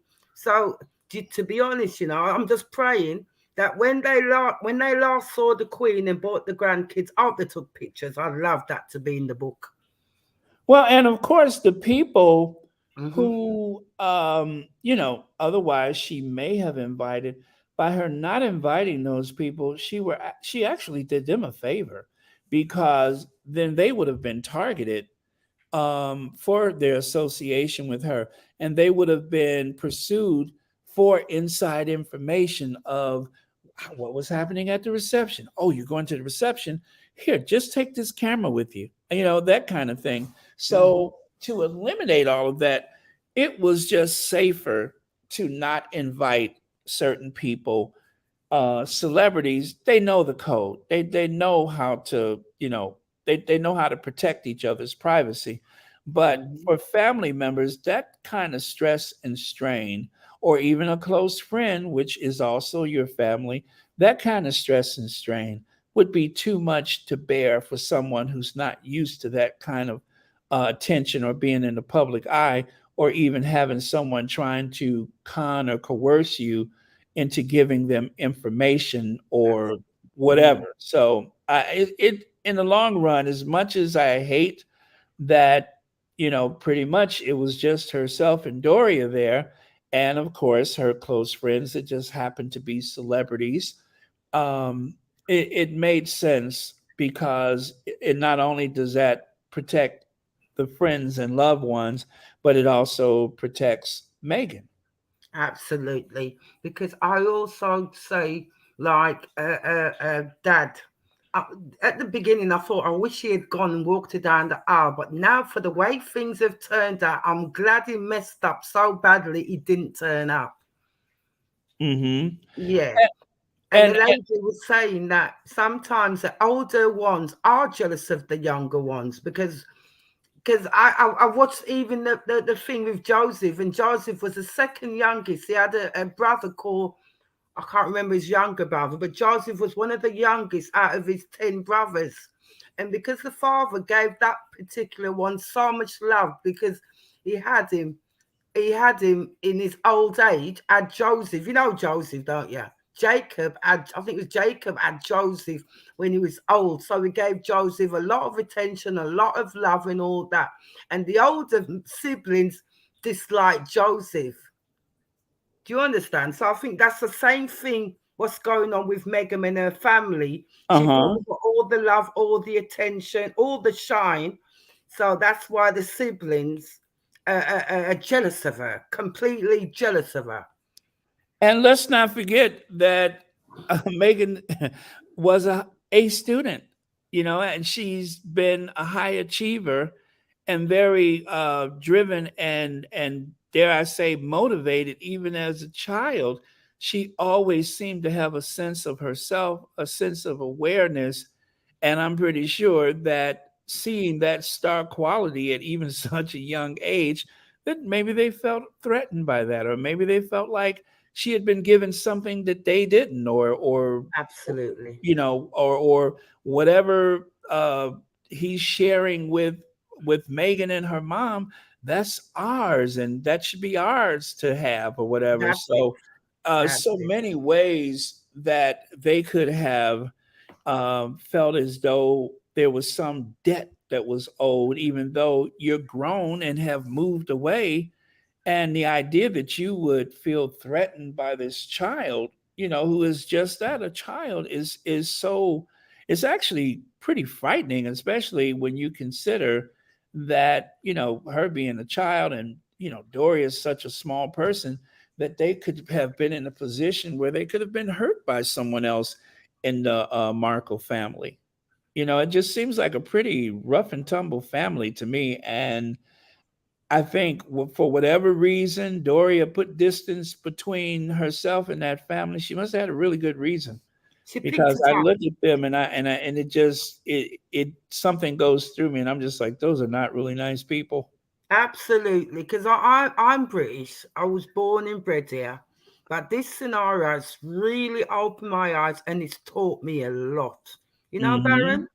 Mm-hmm. Yeah, but and even that lazy lady, I can't remember what you referred to as Miss Doolittle, Mrs. Oh yeah, Doolittle. Duchess Doolittle. Yeah, she should be grateful to Meghan because now she seems to express herself more with Harry. She dresses more. They're investing more money. So I think she's got a lot to be grateful for as far as Harry and Meghan's concerned. They're touching more in public. So now I think the media's learned a lot from, from Meghan and Harry that Miss Doolittle and Willie, they're both showing more affection. They know what the public like because things are moving forward. Well, did you hear Megan say that, I'm in my ripped jeans, I'm barefoot? She said, I didn't realize uh, that what you see in public carries over into these intimate spaces. And so she didn't say it, but I'm guessing that she must have reached up to hug, William and Kate, and they must have cringed or pulled away, or stiffened up or something, like, what are you doing? And I'm just like, God, is it like that? It is like that. It is like that. Because honestly speaking, as well, between me and you and everybody else listening, sometimes I find it hard to hug someone because I wasn't given that when I was growing up. Do you understand? Yeah. My Yeah. mother never held me. So when someone holds me, I feel a little bit uncomfortable. So it depends on the way you were brought up. So maybe they were brought up like that, where their parents, uh, hugging is for the bedroom. Put it that way. Well, but still, Diana is William's mother, but I guess, but he has been indoctrinated so much by all the protocol and all of his duties and obligations, that whatever humanity that he had, what little there was, but whatever humanity he had must have been like conditioned right out of him as soon as Diana died. It was probably, well, even before she died, they probably were working on him to get him to that point where he would be so standoffish and unapproachable to people, so that he can carry on this air of superiority, which of course does not exist in no place but in his head and courtiers. But that's probably why William has turned into the person that he is. But he seems so out of touch, and so robotic, and the arrogance has always been there. Some of the jokes that he's tried to tell, they always fall flat. He has no sense of humor, whatsoever. Whereas Harry just instantly connects with everyone, and we knew that before the documentary, and that's just all the way it's always been. Yeah, but you And know what? I think Diana poured into Harry more. That's why Harry's like that. And uh-huh. not having Diana, I think Harry was running on an empty. So when he met Meghan, Meghan could give him something nobody else could give him. Meghan started to pour into him like Diana used to pour into him. And there's something lacking in William. There, I think because he's going to be the future king, he doesn't realize that there's something missing, or maybe because he's got Mrs. Doolittle who pours into him. Harry had no one to pour into him, so now he's found Meghan who pours into him the way his mother poured into him because he was running on a very empty tank. And I'm glad he found Meghan because he's left the country. Because if Harry had been stuck here and they've made up their mind, I don't think it's just the colour thing though. I don't think so, Baron. If they don't like you, they just don't like you. He would have had to get someone who was introverted, who just followed behind him, because Megan's got a strong personality. That's why he fell in love with her, but that's what they don't like about her because she outshines Mrs. Doolittle. Yeah, and I think also, as Harry said, that he met someone who had a sense of self instead of someone who is going to be in awe of him and his position and his titles and such, which is, what I would imagine you could not find an English girl who hasn't been raised to revere members of the royal family. And so everything that they've known their whole life is that they're at the top and you're just a peasant. You're a subject and that you are not on their level. So you should be glad that they want you in the family. That's Whereas Meghan already had a sense of self. that's it. That's He it. was And that's not what impressed by it. and you know what, this ain't gonna stop, because it's a competition. They see it as a competition, the states against England, or Lady Doolittle against Meghan, or Willie against his brother. They always pit them against each other. They tried the same thing with Lady D and Ferg. They Well, tried the what same thing. what about the Kennedys? They tried to pit one side of the Kennedy family against the other. That's impossible. The Kennedys never fall out with each other. They're always they're very for lack of a better word, they're very clannish. They have a Kennedy compound. They don't have a Windsor Castle. They have the Kennedy compound, and at some point they are very aware that they're Kennedys. And the reason why I know this, and I mentioned this maybe a week ago, whenever that day was, that they had those articles in the Fail saying that they is one side of the family against the other. When William Kennedy Smith got in trouble for whatever that was that involved a woman or what have you, um, John F. Kennedy Jr. was obliged with his mother and Carolyn, they put on a united front at the trial. It wasn't to say that they did not believe he was right or wrong, but they're Kennedys first, and everybody else comes second. So That's at it. least they stick together like that. So when I'm looking at this, I'm just like, the tabloids are now trying to split the Kennedys up, or even implying that there's some kind of rift in the family. They don't know the Kennedys. The Kennedys don't roll like that. You all are the same. You all belong in that compound, and it's a very large family. It's a very large family, and they don't have to see eye to eye all the time. But you're not going to divide them because William and Kate is coming to town. How ridiculous is that? I was offended by that. I'm just like, wait a minute. This is the Kennedys. This is not the Middletons or the Windsors. This is the Kennedys. You're not going to separate them like that. Are you insane? That's the way So they do. yeah, That's the you're way. right. They always want to pit people against one another. That's it. Because they did it with Lady D and Fergie, but it weren't working because they had marital problems, so they had to stick together. They had Exactly. no. They only had, that's why Harry is so close to Fergie's kids, because they know what went down back in the days. Yeah, they Yes. know. So You Yeah, know, and that scene where the girls were Eugenie and Beatrice. Did you see how terrified they looked when they had to pose for the media. Now, that right there was quite the revelation. I had no idea of the extent of how much the media could coerce the royals into performing. Now, that part right there is something that is going to cause a lot of backlash, I hate to say, because that part of the documentary, never mind all this stuff about the Commonwealth and that part about the media treating them like puppets. Oh boy, I was like, oh, they're going there. But yeah, that is going to we'll hear more about that in one way or the other. We're going to hear more about that because I think that was something that wasn't supposed to ever uh, become common knowledge, even though we've heard it alluded to. But to hear it put as clearly as that is that we were told to perform or else. yeah, yeah.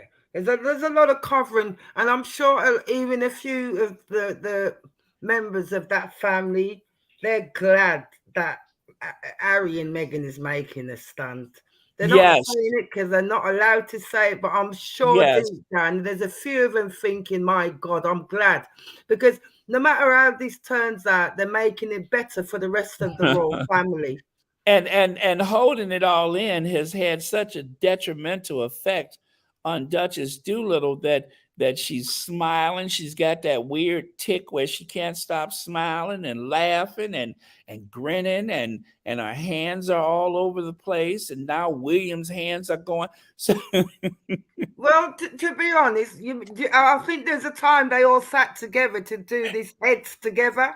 Do you remember? uh-huh. Heads together, four of them, and they were covering mental health. And I thought, yeah, here we go. They're driving Megan crazy, and they're there Well, I'm performing. here to tell you, you And can put a light in William's ear on one side and do a puppet show on the other because there is not much in between. And the same goes for the other one. They have been conditioned and hollowed of any personality that they may have had. And now they have developed these weird tics of grinning and wincing and probably flatulating and everything else and now they're just useless. They are robots. They are programmed or just you hit the switch. And like Harry told Oprah, when Oprah said, well, when you go someplace, when you go out on these and do these duties, or however she put it, she said, if you don't want to do it, can you just say no? And Harry said, not really. He said, the car is waiting, your clothes are prepared, and you just go. He said there's not a notion that you can refuse. I to be was like, wow. honest, if the spotlight comes off Harry and Meghan, the sooner the better in a way. That make a good income, but take the spotlight off him so he can zoom in to the rest of the royal family. Because I think there's a lot going on, but because everyone's focusing on Harry and Meghan, it's taking the heat off them. Yeah, but you know what? You said something that I think is absolutely brilliant. That the rest of the family is probably quietly pleased that someone is saying what they cannot. As That's it. Harry said, that they're trapped and that they don't know a way out and that they would love to have it different, but it's just not possible. And I think that is so correct, is that they're probably quietly relieved that somebody is It's saying speaking. out loud the That's it. quiet parts that they're unable to say. Yeah, Um, sometimes like I look at like sometimes it's like they're being sacrificed to save the others. uh-huh. Yeah. Nowadays, I notice lazy Katie Lazy. She dresses a lot better. She's allowed to show more affection now. She's loosened up. They've loosened up a lot more.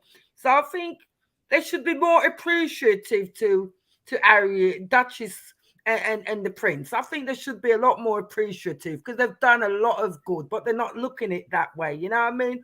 To be Yeah. honest, to be honest, I do. Megan's my first choice, yeah, because I'm black and her mom's black, and I think that's where it comes. You know, Mm-hmm. Kate is too boring. I find her too boring, too old fashioned, too out of date. But I don't want to dislike her because of Megan. I don't like that feeling. I don't like the competition because they're both two different people. And that's what the media wants. It wants you to dislike one and like the other. They want you to choose sides and all this mind game playing, which is exhausting. You know what I mean? It Especially, is. especially if you've got love in your heart. That kind of hate campaign is bad for your health. It makes you suffer with premature aging. That's why she looks like that, Mrs. Doolittle. You know what I mean? They're Mm-hmm. aging her. You know? Yeah. That's all I Well, wanted to. lady, Mhm, Windrush, mhm. I should go because I got a whole bunch of people holding. I'm going I to go know. through a couple of more of my slides, but thank you so much for your comments. Like I said, I think it's absolutely brilliant what you said about them being very pleased that that this is happening, and I agree with that 100. And anyway, thank you so much for being here. Okay. I'm going to keep this in the kitchen because it keeps my kitchen warm when I'm hearing your voice. Yeah? Oh, thank you. I appreciate that. I really appreciate it. Thank you so much. Okay. Bye, Baron. Bye All bye. right, bye now. Okay, so this is the famous walkabout, and Megan mentioned that she didn't really understand what the idea of a walkabout was, and it is a weird name. Like, exactly what is a walkabout?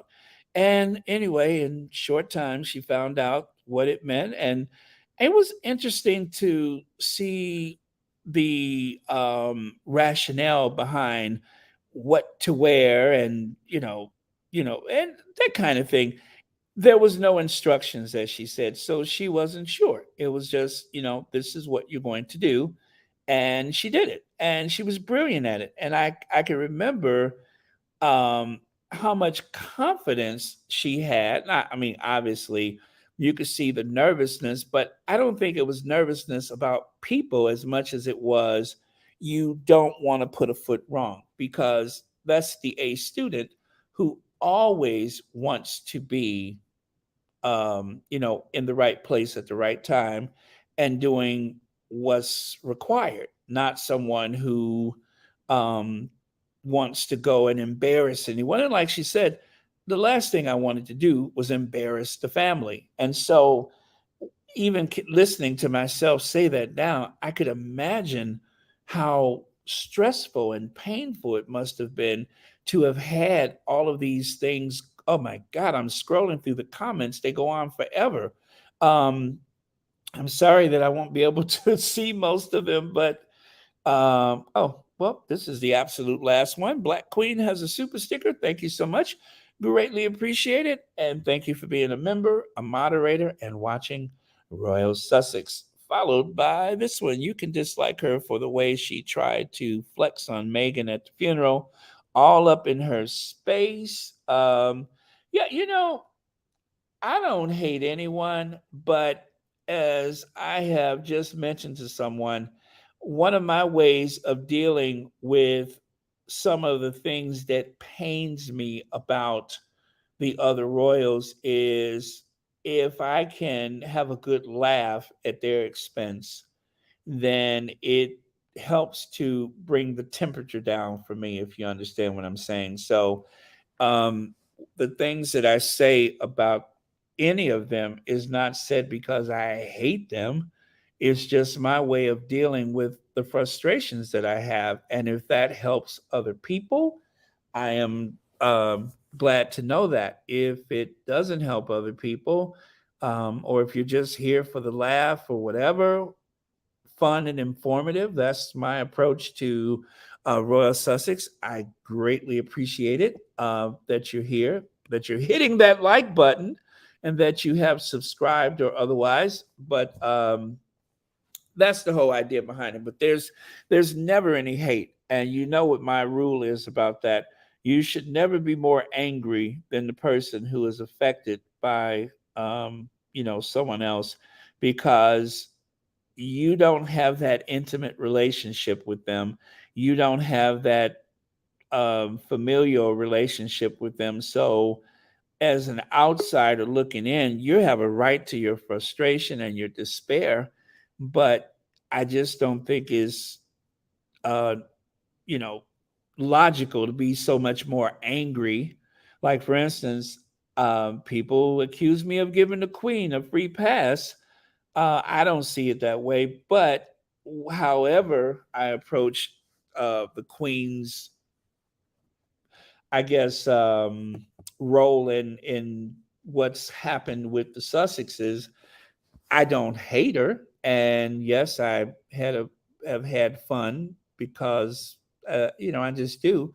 But I can't possibly feel contempt for someone I don't even know, and at that, if I truly trust the Sussexes, which I do, then if they say that the Queen has been okay, fine. If they say that Philip has been okay, fine. I'm going to take them at their word. I have no reason to uh, not believe or disbelieve them because it satisfies this feeling or hunch that I have about any of the family members. So, yeah, none of it is ever done out of hate. I don't function like that, and I don't want to be that person because, as Lady Windrush says, it takes a toll on you mentally and physically to carry that type of hostility around. So, this, of course, I believe was Meghan's first walkabout. This is the one where I think she handed someone one of her hand warmers from her pocket, which, if I'm correct, Meghan used to keep the hand warmers even while filming Suits in case someone was cold. She would hand them out, always thoughtful toward others and very generous as well. Colorless, thank you so much for the super sticker and thank you so much for your membership and watching Royal Sussex. Happy Thursday to you. And this, of course, is that very, um, I think she looks absolutely beautiful. This is all stripped down, unvarnished, bare, at home. Um, this is Meghan. This is the Meghan that the world usually doesn't see. Only a handful of people have seen Meghan like this outside of her close friends and family. And I thought it was brilliant to add this to the documentary because it's very organic the way that they practically start with her, you know, washed hair, freshly bathed, and just putting it out there. I love that. I thought it was brilliant. And as she said, I'm not even sure what to say or how this is going to go, but it's been suggested that we document what we're going through, and so this is it. And I thought that was a great touch. Joanne White, thank you so much for the super sticker, and also thank you for watching Royal Sussex. All right, I am scrolling about and I'm going to go here. Now, they said there was a component of Brexit which seems to have caused a great deal of problems during that period when the Sussexes were first, introduced to the people of Britain. And all right, so there you have it. That was going on. And so the anti foreigner, the anti person of color, or however you want to put it, this was in play at the time. And I found this photo online. I had never seen this before. Now, I just want to say, I don't want to imply that the noose was at any way directed toward the Sussexes. I'm just sharing it because I didn't know this photo exists. But apparently, this is one of the rallies. I Googled Brexit rally, and this came up. And I'm like, God, I didn't know that Brexit had gotten so serious or so, hostile like this. But there's Westminster in the background. Um, and there is the Westminster Hall and such in the background. So obviously, you can see that they are in central London. They're at the seat of government protesting for the Brexit to become a reality. And I'm like, this looks too much like January 6th, where they hoisted up a noose. This is the Britain that Meghan moved into at the time when she was, you know, joining that family. This is what I'm like, wow. That just blew me away. So, like I said, I'm not associating this with anything to do with the documentary, except for the fact that this was part of the Brexit movement and is something that I didn't even know exists. Um, we are cautiously amused. There's the dog holding a Brexit stick or whatever. This was a cartoon that was made at that time. So, um, like I said, I Googled Brexit and I just grabbed a couple of images. So with that, let me go to Jay Blogs has been waiting. Hello, Jay. Hello, Baron, my darling. How are you? How I are am you? How very are well, you? thank you. Hi, squaddies. Hope everybody's fine. Oh, Baron, I've watched it 5 times today. Have you? I've only watched it Five once. times today. I'm That gonna. was your whole day then, right? Well, I was watching it as I was working Oh, okay, okay, okay. because I'm fortunate enough to work from home, so it works for me. Um, oh gosh. So from the other side, reasons to hate Harry. Um, he's shown grit, he's shown guts, he's speaking his truth, he's acknowledged mistakes he's made in the past. He has learned from those mistakes. I was quite shocked actually when I heard him talk about the backlash he had from wearing the swastika armband, and he went to see a rabbi, and then he went to Germany to meet Auschwitz survivors. So he's showing growth and he's showing learning and he's showing progress. Another reason to hate Harry, he's married a beautiful, intelligent, strong woman out of love.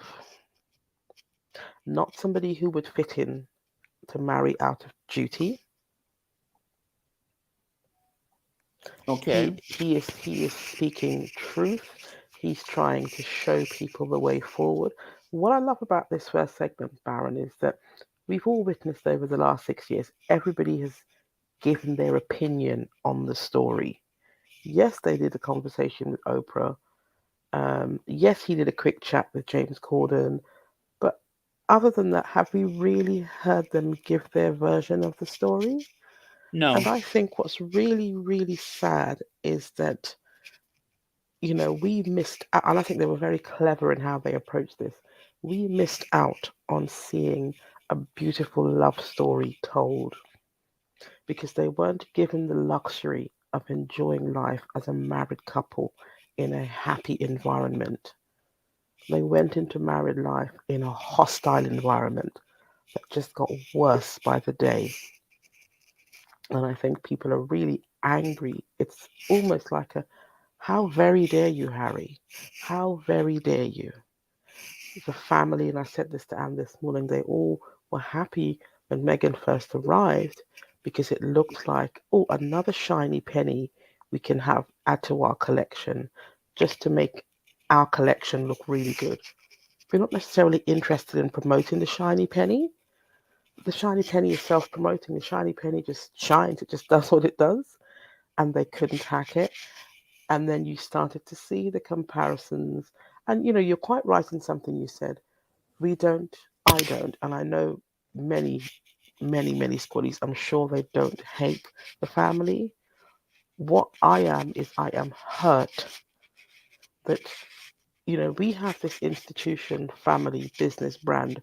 I'm just going to look at the familial aspects of it that prides itself on family and morality and truth and honesty and being upfront and all these things.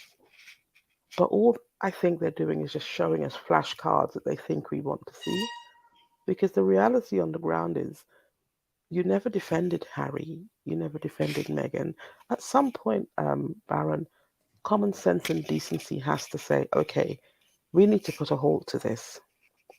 And we need to remember we now have a king and a queen consort who were adulterers, whether we want to accept it or not. That's the fact of the matter. And if you look at everything Harry and Meghan represents in parallel to everybody else on the other side, Harry and Meghan are walking the straight path. And that's what's getting on people's nerves. They don't like it. There always has to be a victim. There always has to be somebody who is persecuted to make them look good. And I always try to work out in which world or which reality is that normal? That is not normal. That's not normal behavior. I remember seeing an interview years ago that Harry and William were doing when Harry said, the thing is, nobody wants the top job. And William laughed and agreed with him. Um, and I think this is exactly what he was alluding to when he spoke with Oprah and he said, my father's trapped, my brother is trapped, my family are trapped. They're trapped in a tradition that they don't understand.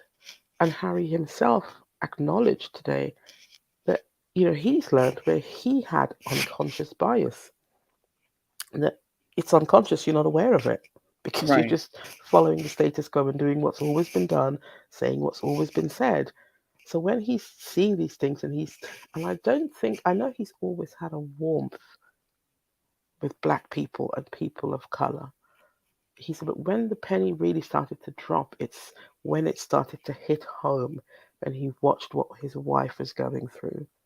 And I think the reason why we have this toxicity in the press and I won't say all, but some of British society is because the worst thing you can do is get them to acknowledge that racism exists. And I've heard people say, but how can you say you're running from racism in Britain and you're going to America? Here's the difference. Racism in America, it's not covert. It's in your face. You know exactly where you stand. Whereas here in the UK, it's so covert. It is so covert. And it's like, I've been listening to all these debates and conversations on the fallout with Lady Hussey. And, there's a common theme that keeps coming through. And it's something I've always said. White people try to always tell black people what racism looks and feels like. And you often hear this comment, oh, but I don't see color.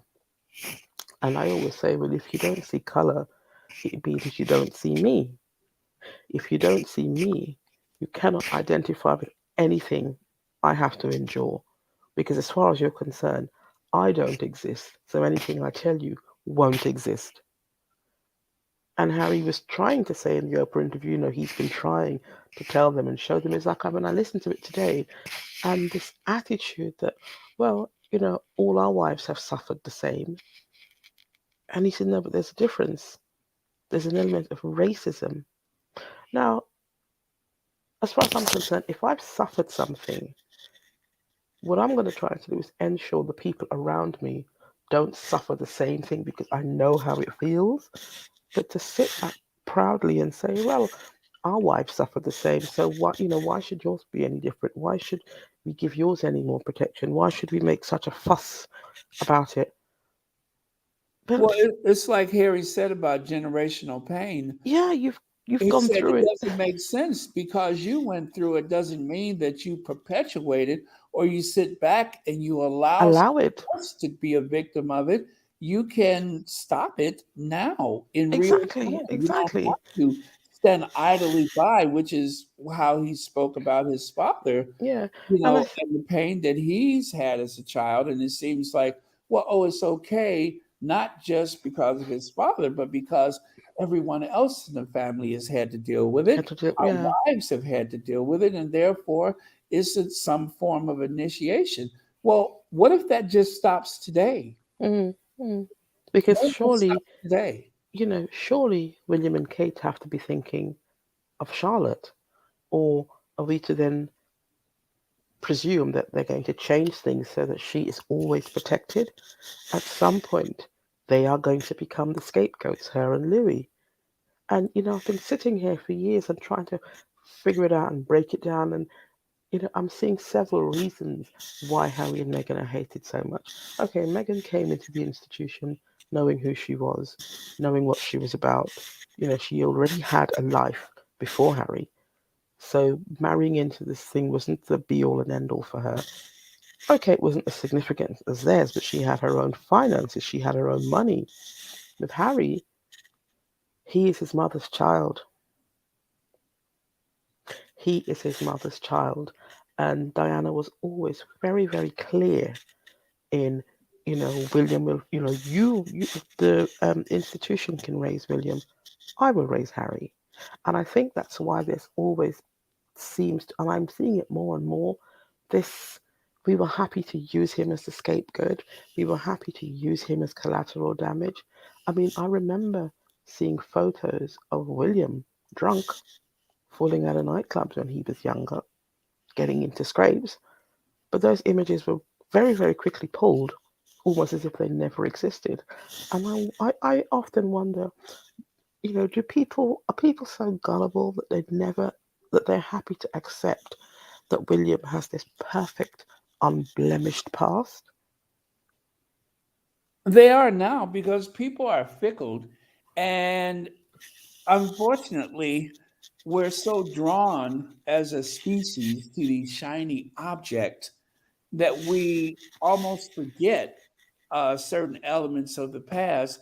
And then, of course, because so many people are really into the what do they call it? British exceptionalism. Mm, They have take such pride in the royal family and how that sets them apart from other nations. Like, for instance, us with our American dream, and and we think everybody wants to be here. Everybody wants to be an entrepreneur. Everybody can be a billionaire.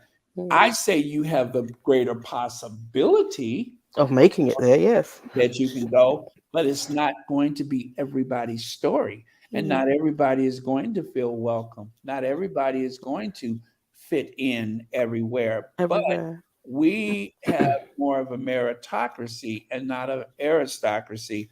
And we tend to revere people who have over, that's why, like the old Hollywood royalty, they really were treated like royalty. They really did live as though they were titled landed gentry because they were celebrated not only because of their talent, but just simply because of their branding, because of their custom made Duesenberg, because of their stately homes and such, that they themselves became these pseudo aristocrats. Hmm.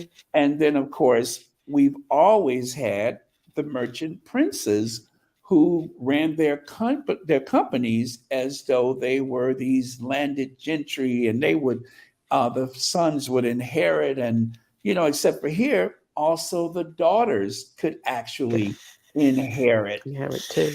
So that's the big difference. And so is this idea of taking the titles away from them, which I think is such a ridiculous argument, because we don't care about that. And to be fair, Baron, I think at this point, I almost feel like saying, do you know what? Have your goddamn titles. And Yeah. let me see what the next thing is going to be. Okay, you've taken away the titles. They are still doing well. They are still succeeding. They are still making money. Now what? And do Now you what? see the way that people smile and get excited I know. when they find out the Sussexes are there? Exactly. And I just think, the more I've watched Harry grow, the more I'm coming round to the idea that they are hitting him because he is his mother's child. It's Yeah, like as long as he is alive, she will be a thorn in their side. So yeah, we have to, and now he's picked a woman who he likens to his mother. So, they're forever going to be a thorn in their side. And, when you think of everything Diana encompassed, you see that in Harry every single day. And I wonder sometimes if William's behavior is because, yes, I believe he's still grieving for the loss of his mother, but I think he's just come round to the fact that, well, she's not coming back, so I may as well suck up to wherever I am, hang my mouth where the soup drops, and just let it be that. well, Because just there's nothing to stop him from saying, actually, I don't want this. I just want a regular life. There's nothing to stop him from doing that.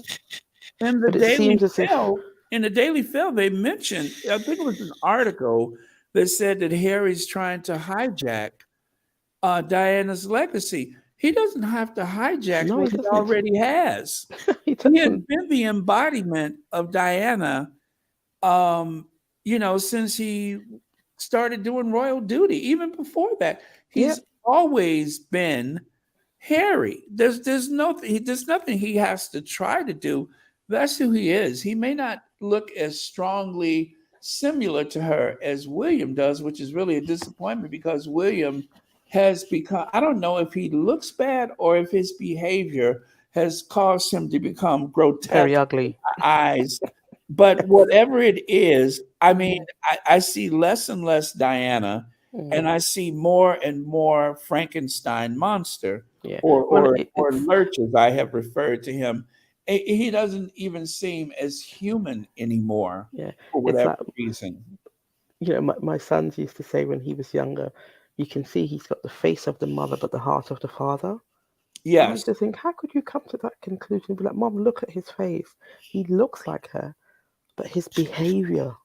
And I think he has been so indoctrinated and molded by the institution that you're now seeing the rancor coming out in his face.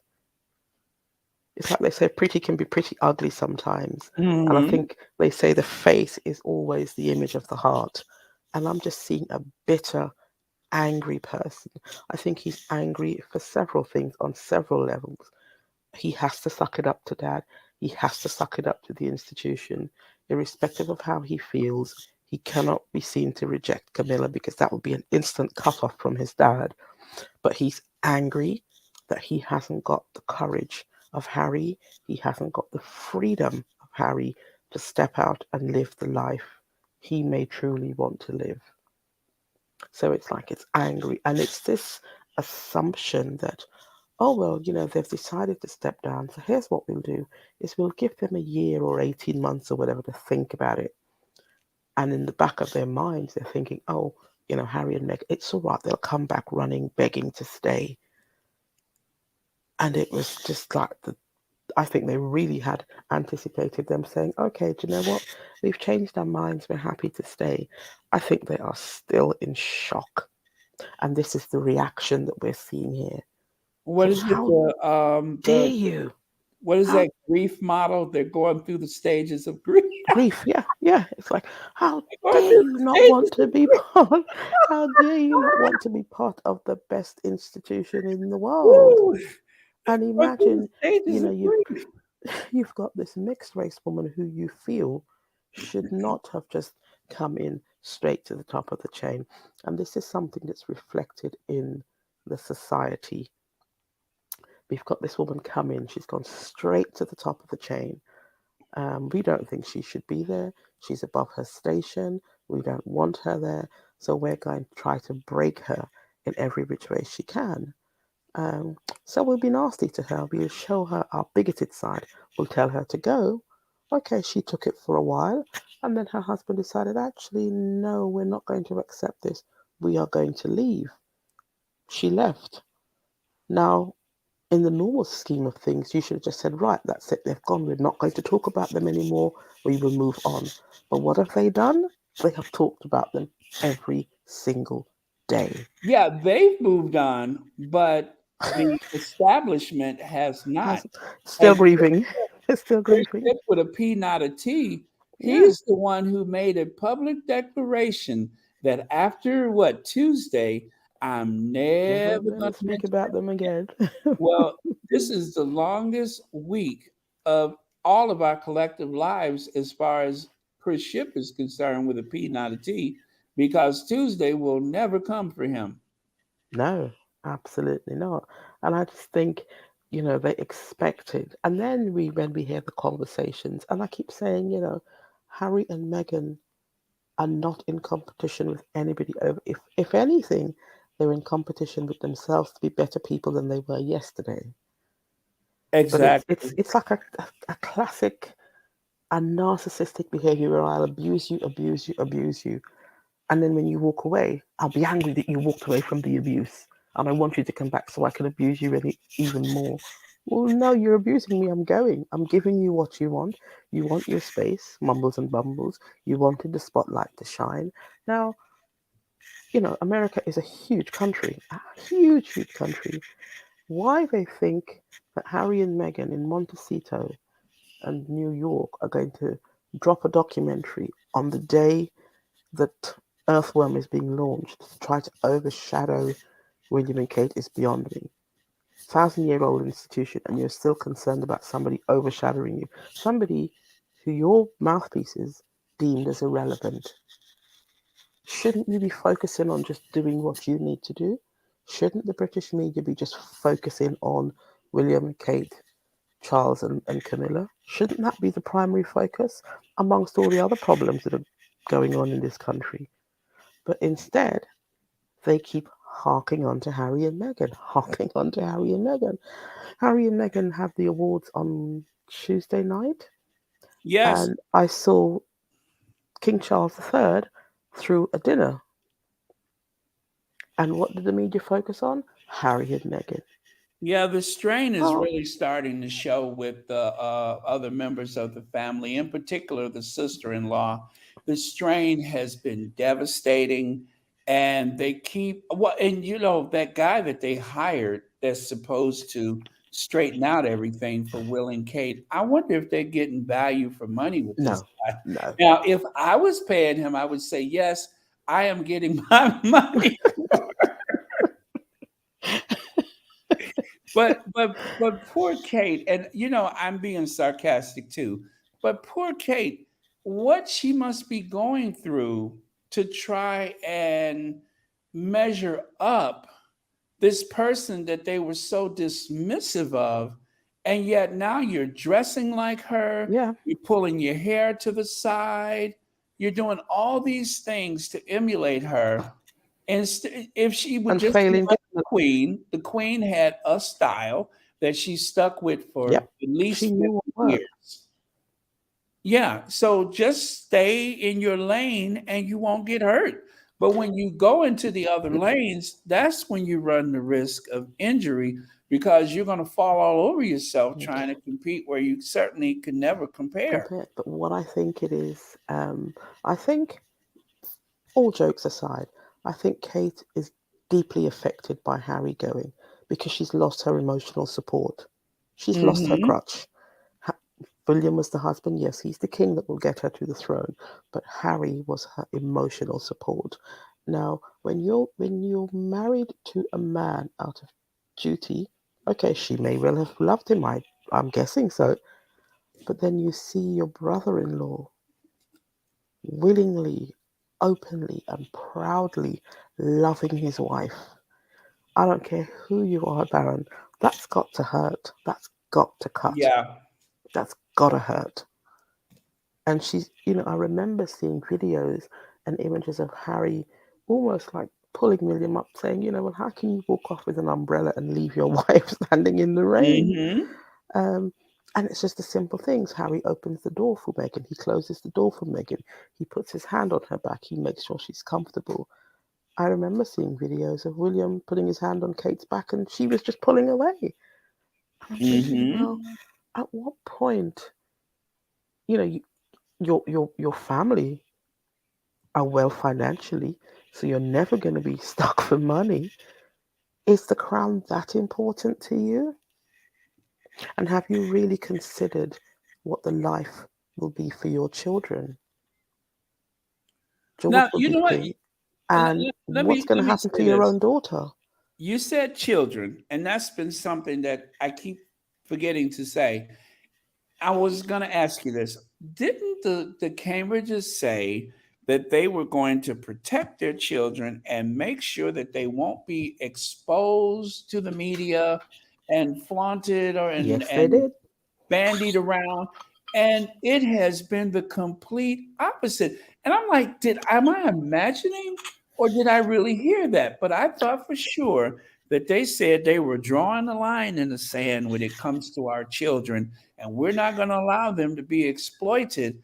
But since the Sussexes has left, that has been the hand that they have played is get them out in front of that camera, and then you look at poor, is it George? George, With he looks so stressed. he looks awful. He looks so hurt and confused and set upon.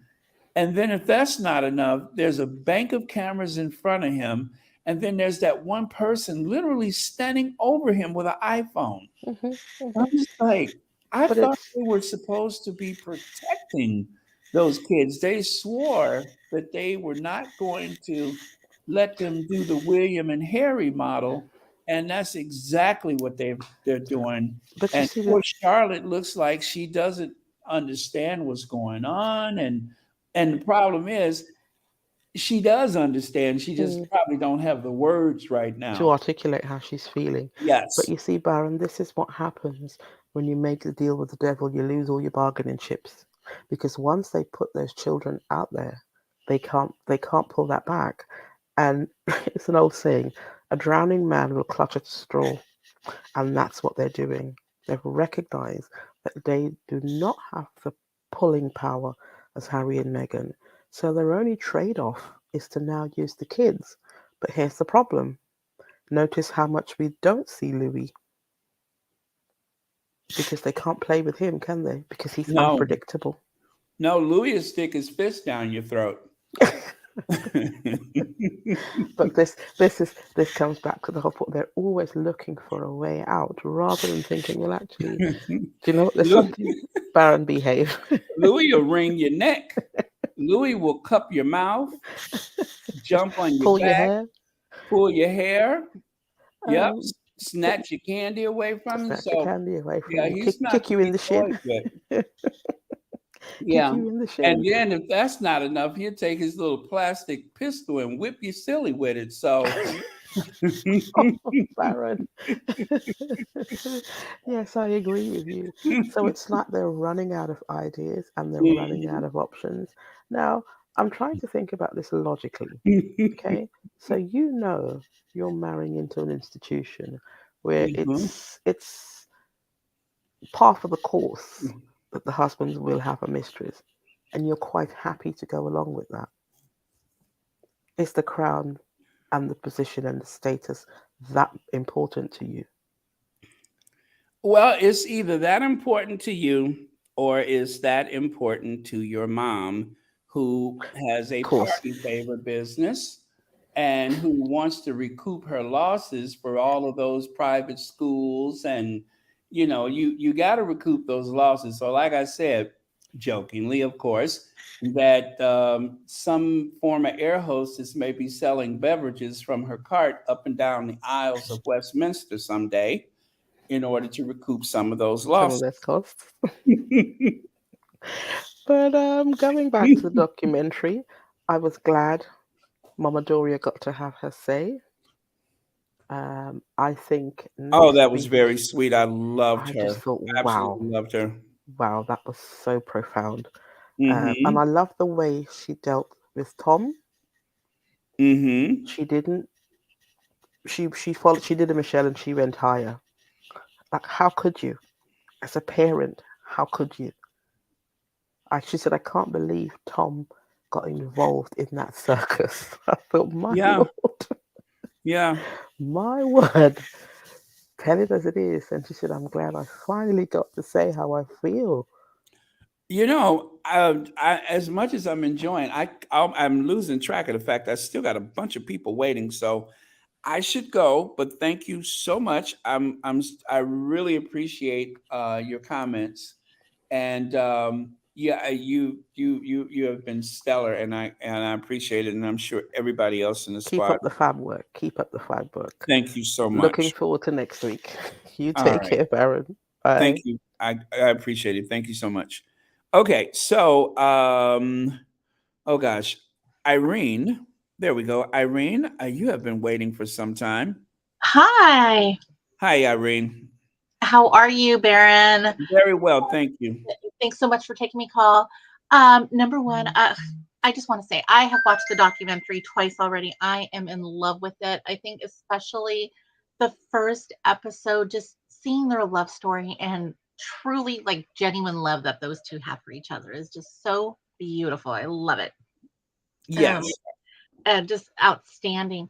Um, I wanted to touch a point on what Rohini had talked about, like the jealousy between Samantha that Samantha has for Megan.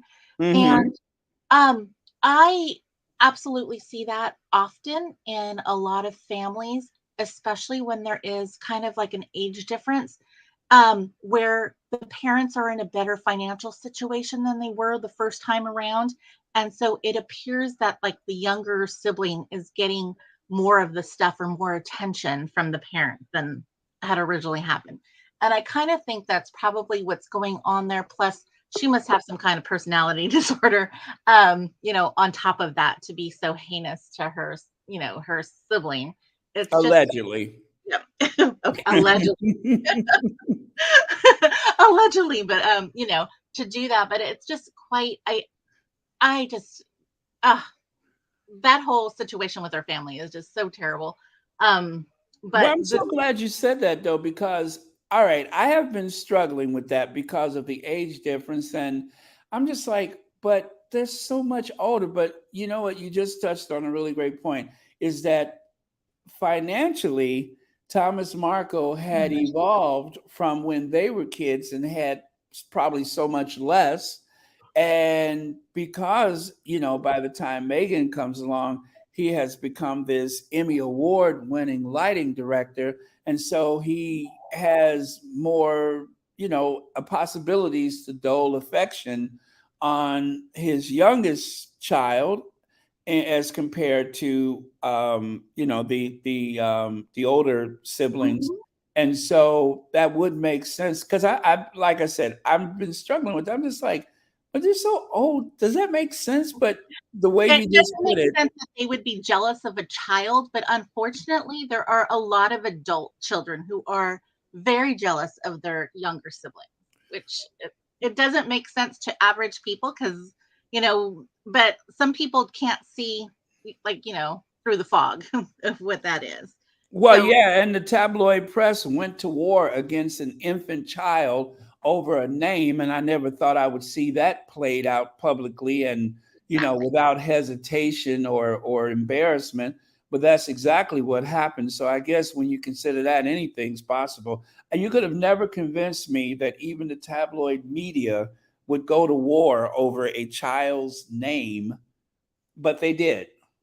Oh, they absolutely did. And it was simply ridiculous and just something for them to fight over. Um, that doesn't make sense. It's a name. Like what I thought that it was, kind of fitting and sweet that he would name her the nickname or that they would name her the nickname. I was just a little bit sad that Doria, hopefully they're not going to have any more kids, but I would have loved to see like her name involved, given Yeah, something well, to the but baby. Doria is as morbid as it sounds, but Doria's alive to be with the children, Yes. and that's the major difference is that they so far they haven't coerced her into a tunnel in Paris, to put it brutally. Yeah. So she does have that one privilege that Diana can never be afforded, and so I'm sure there was a rationale behind that, um, for them, and that they probably talked it over. And then, of course, they did. I believe they put is it a copyright on Lily Diana's name? Which, of course, they had to do that because someone would have branded that name Of course. and began to sell goods and maybe even a service in her name. So that made a lot of sense. So And that's not everything, even uncommon, like for a lot right? of stars and everything to, copyright names and whatnot. So Exactly. when they Yeah. start getting all offended because of this, they're not doing anything that everybody else isn't doing. Yes. Um, Except the tabloids paint it as though there is something nefarious and something greedy, as mhm. opposed to, like for instance, I think William and Kate took out a copyright for something, but I think it was, oh gosh, it had something to do with Kensington Royal or whatever. But when they did it, they were just protecting their family from exploitation. But the Sussexes are going to start selling water bottles and T-shirts and hats and All sorts of stuff. Absolutely, it's just amazing what they come up with on these tabloid sites. I try not to. I love. First of all, I love your channel. I try to listen live often, but definitely catch it on the on the replay every day. But it's amazing to me how they have branded her like this like horrific person, and really anybody who actually knows her has nothing but fantastic loving things to say about her. And I can't I just I this is why her dad basically selling her out. I don't actually get what happened there, especially after watching the documentary and seeing like she even claims it herself that she was such a daddy's girl, that like she was with him all the time. And where did that relationship, like what happened there that would actually happen? Because as somebody who has children, your first instinct is to always protect them no matter what. You would give your life for them, and to basically sell her out for, I can't even imagine how much money, but there would be no amount of money like that could be offered that would ever allow me to do that. And I could see why, Doria was like, you know, incredulous that he would actually do that. Like, where did that come from? Where do you think it came from? I could not imagine. I could not imagine either one of my parents conducting themselves like that. Is the ultimate uh, betrayal to a sibling, as with the jealousy and everything. Mhm. Yes, I can get that one. Um, there's famous cases like Oprah's sister and brother that were both addicted to crack and Yeah. yeah. So those situations, sure, but a parent who otherwise seems to have had a successful career, and from what we've seen with the home movies and such, they seem to be incredibly close. And then, even if you weren't speaking, that you would, he didn't do this while she was on Suits. None of that stuff happened while she was on Suits, but it No. was only when the royal family and the tabloid press seems to be the common denominator, the tabloid press and the royal family combined, that this happened. And so, if there was a royal aide who helped to facilitate this situation, okay, or possibly, well, we pretty much can say that it was someone in the tabloid media who Mhm. also helped to facilitate this situation. As for the royal staff, all evidence point in that direction, but I think it's going to take more than just one court case to say definitively that that's what happened.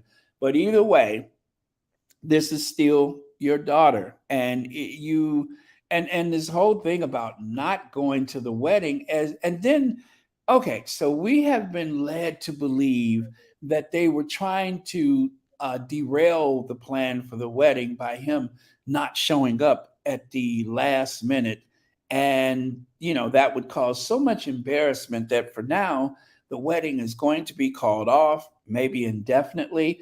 And it seems so awful to believe that that may have been what was at play, but absent any other truth, that's the only thing that we can take from that, is that they were trying to disrupt the wedding and that they corrupted this person, her father, allegedly with money and Mhm. favor to disrupt the wedding.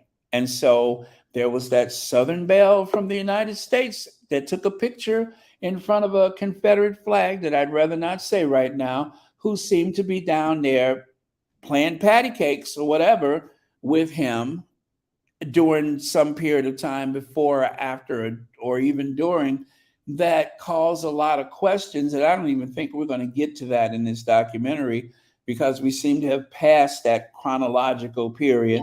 But still, there was some influence, and whatever the influence, it shouldn't have been enough to make you cause that kind of embarrassment for your daughter.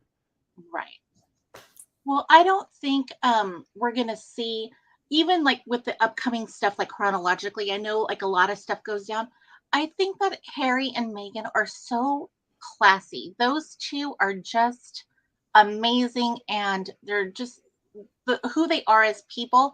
I don't think that we're gonna see a lot of those kinds of things in the documentary. I think they're going to keep it really positive, like it's been so far. Yes, you have to touch base on some of the stuff that was happening, but it's not like, I think they could have been a lot shady and threw a lot more people under the bus, but they have kept it like really classy and positive, and really just showing their truth in in the positive light. And I really appreciate and like that about those two. Well, And they had me at, they wanted us to perform for them. yes. That's where they had me. They had me at, they wanted us to perform. That was enough shade from that part of it that will hold me until the book comes out, or unless they have another, series that comes up, like to continue this from whatever we get next week. I'm good for now. That right there was enough of the confirmation to say that this is real, and that this is what was required. And when they didn't go along with that program, then they released the hounds on them. Hmm. So yeah, because like I said, I think I just said this yesterday. I think a lot of stuff that Megan was being blamed for was Harry saying, "No, we're not doing that, because they're going to turn. They are going to use that against us." And if you give in to that performance, then they're going to expect the next thing and the next thing and the next thing, and And you it's will never never going be to end. able to satisfy them. So Harry was just like, I'm assuming Harry was like, no, we're not going to do that. No, you're not getting access to the child. And I think at that point, when they compared Archie to a chimpanzee, then Megan was like, yeah, we're not doing that. Ugh, Even if yeah. she was willing to go along with it, I'm sure at that point that as a mother, that was all the evidence that she needed to see that this was not ever going to work. No, and she is a mother. She is going to protect her child with every fiber of her being. And so I just, we're not going to see the kids being able to be exploited. That little clip that they had in there with you had mentioned it, with Harry and the William, and then the two cousins. Oh my goodness, they looked terrified of the press. Like, as a parent, why would you subject your child to that? They were terrified of these people. Yeah, and then William and Harry put in a position where they're trying to, for all intent and purposes, prop up Beatrice and Eugenie. Oh no, you need to do this. Oh no, just they, and then they're giving them instructions, but we Well, want did you you over hear here, and Harry you was get, so sweet? He asked, I think, Eugenie, he's like, "Are you okay?" Like, he yeah, was so concerned about her. That was so sweet. It yeah. was just like a sweet little moment, and all of that chaos that they were in. Yeah, yeah. It was, like I said, to was it Joe Blogs? I thought I heard somewhere that the Cambridges were not going to allow this for their children, and that they are going to do things differently. And as far as I can tell, it looks like business as usual. I don't Um, see any daylight between the way they're treating the Cambridge kids in comparison to Harry and William, in comparison to the rest of the family before them. I don't see any difference. you're right. There is no difference because those poor little Cambridge kids. I do kind of feel sorry for them because they are just children. It's not their fault of who their parents are or the family that they were born into. And they're frightened, and the little one acts out. I love seeing that his little self.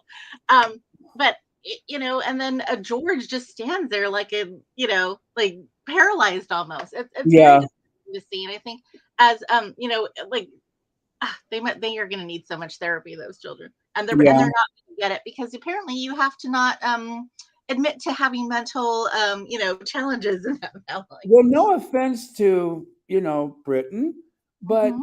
that this is okay with the general public to see that played out, and especially within the, you know, um, psychological community, that nobody is saying anything. There's no child psychologist that's going to come forward and say, this thing that you guys have been doing, nobody is talking about it, and it is be even if we didn't have video, the system as we know it should be enough for someone to say, okay, the way that we've done stuff in the past, you should reconsider that.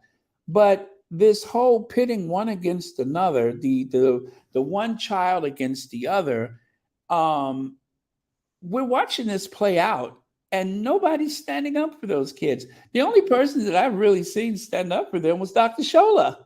When they had the cartoon, Dr. Shola spoke out Yeah. about the cartoon. But other than Dr. Shola, I don't know that anyone else in the public has really asked any questions about these future generations. But the Sussexes have given a template to anyone in that system who is unhappy and wants out. Harry has given them every instruction they need to get out and to still have a life, going from senior royal to whatever you want to be. Be There's your authentic self, and I think that is the difference between them and the other, their counterparts, basically the brother and the wife. Um, they don't know who they have zero identity because they're so frightened of stepping out of place or or getting on the bad side of the tabloids, that they don't do anything. They're just there. They're innocuous.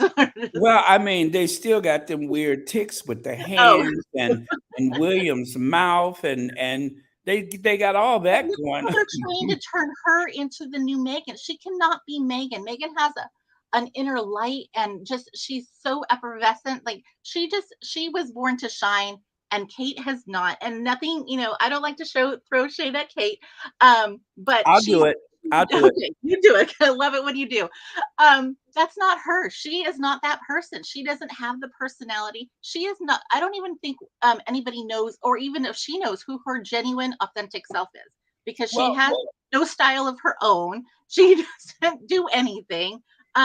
She is basically just there as the air maker at this point. There's nothing to her. She doesn't she doesn't have a personality of her own, whereas Megan was a fully functioning woman before she came into the family. She had her own life, her own money. She was doing her own thing, and the other one was just waiting around to be married into that family, and then was there. no, but she's a concert pianist. Okay, She- She's already the married. Phantom of Westminster Abbey. So we can't. It's not fair to say she couldn't do anything because I mean she played a I little think rag that was a clear piano. I'm not even sure that she was playing it. she was able to pull off that Phantom of Westminster Abbey, so we can't say that there's nothing going on there. But seriously though, Jermaine Greer predicted, or that Meghan was going to leave, and if with any luck, that she'd take Harry with her, and that's exactly what happened. And also, it was said that whatever personality that Kate had has been stripped away from her. She has been stripped of whatever personality that she had. Now, I wouldn't want to see a future queen rolling out of the back of a black cab drunk. We don't want that part of her personality back. But we don't even know that she has a close friend, a girlfriend. We don't even know if she has a good girlfriend. I don't even think that she could, because I don't think that they are really would be allowed to trust, or like to actually trust another person like that. I don't think that she does. I think it's very lonely for her. I don't think that she has a lot of close friendship. I think she has a lot of acquaintances and people who want to be near her, to get that the limelight, cast off from her. But I don't think she has anybody. So, Whereas she has true friends, and are you is thriving. are you ready for the Christmas Carol 2.0? Because apparently they're going to have another one, and you'll have a chance to see Kate hop out of her seat and say, "Yeah, I play the piano," and Oh my then you know. No, I'm so tired of looking at these two. They look like they hate each other, and the tabloids want to try to convince us that that is love. These two have zero love between them. Oh my goodness. It is sad to watch, and even though I make fun of them, it's sad. They are.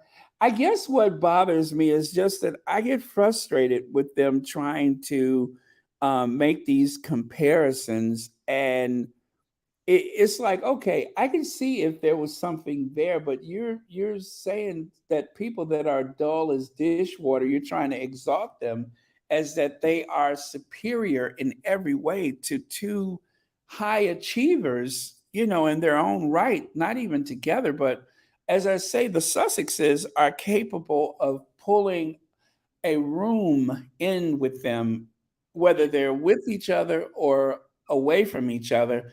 They both carry their own brand. They carry their own celebrity. They are able to articulate many topics without cue cards or speech writers. They can just get into a situation, talk about whatever. They are very hands on. As Megan said, I like to hit the ground running, and I was so proud of Harry with the Me You Can't See, because before that, I had never seen Harry just talk about a subject with such authority that he even interrupted Oprah Winfrey and said, can we go back to something? I'm like, come on, Harry. I was so proud of him. This is Outstanding. Oprah. This is Oprah, and Harry's holding his own with Oprah. But he's a leader.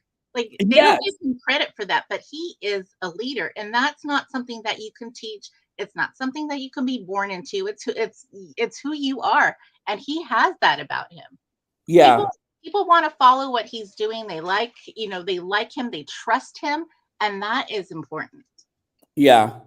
And I trust him. And when I say trust Harry, trust Mhm. Meghan, trust the Sussexes, I don't just say that to give lip service. I mean it, because they do everything with purpose and they do things deliberately. And I don't care whether a person has made a mistake or not, but as Harry said, that uniform was the worst one of the worst things I've ever done, and I was so embarrassed by it. And I'm glad that he discussed it. And like he said, I could have run away from it and just avoided it, but he said I wanted to learn from it. And everything about him says, I want to learn. I want to be a better person. And when someone's trying to be a better person, how could you possibly want to tear that person down, as the media has been doing over and over again? Right. You should want to uplift that person and celebrate their achievement rather than tear them down just to make someone else look good. Well, that's the thing, right? that's who they are. They have to deflect and make and bring other people down because they don't have anything to offer if they don't. Like, Irene, it has been a pleasure, but you know what? Every time I glance down, I'm like, oh yeah, I forgot I got people.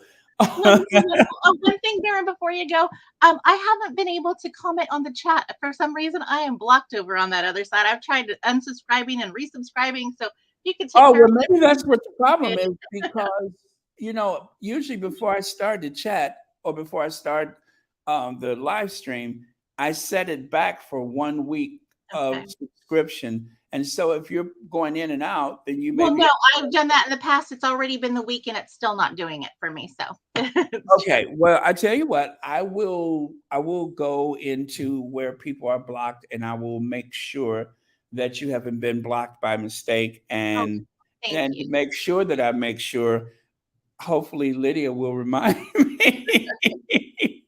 Well, thank you so much. I love your show. Keep it up because us squaddies have to stick together. They need us. Oh, well, thank you so much. And I really appreciate you being here. And thank you so much for watching Royal Sussex. Thank you. Okay, good night to you. Okay, so Valerie. Hello, Brian. How are you? Let me take I'm this. very well, thanks.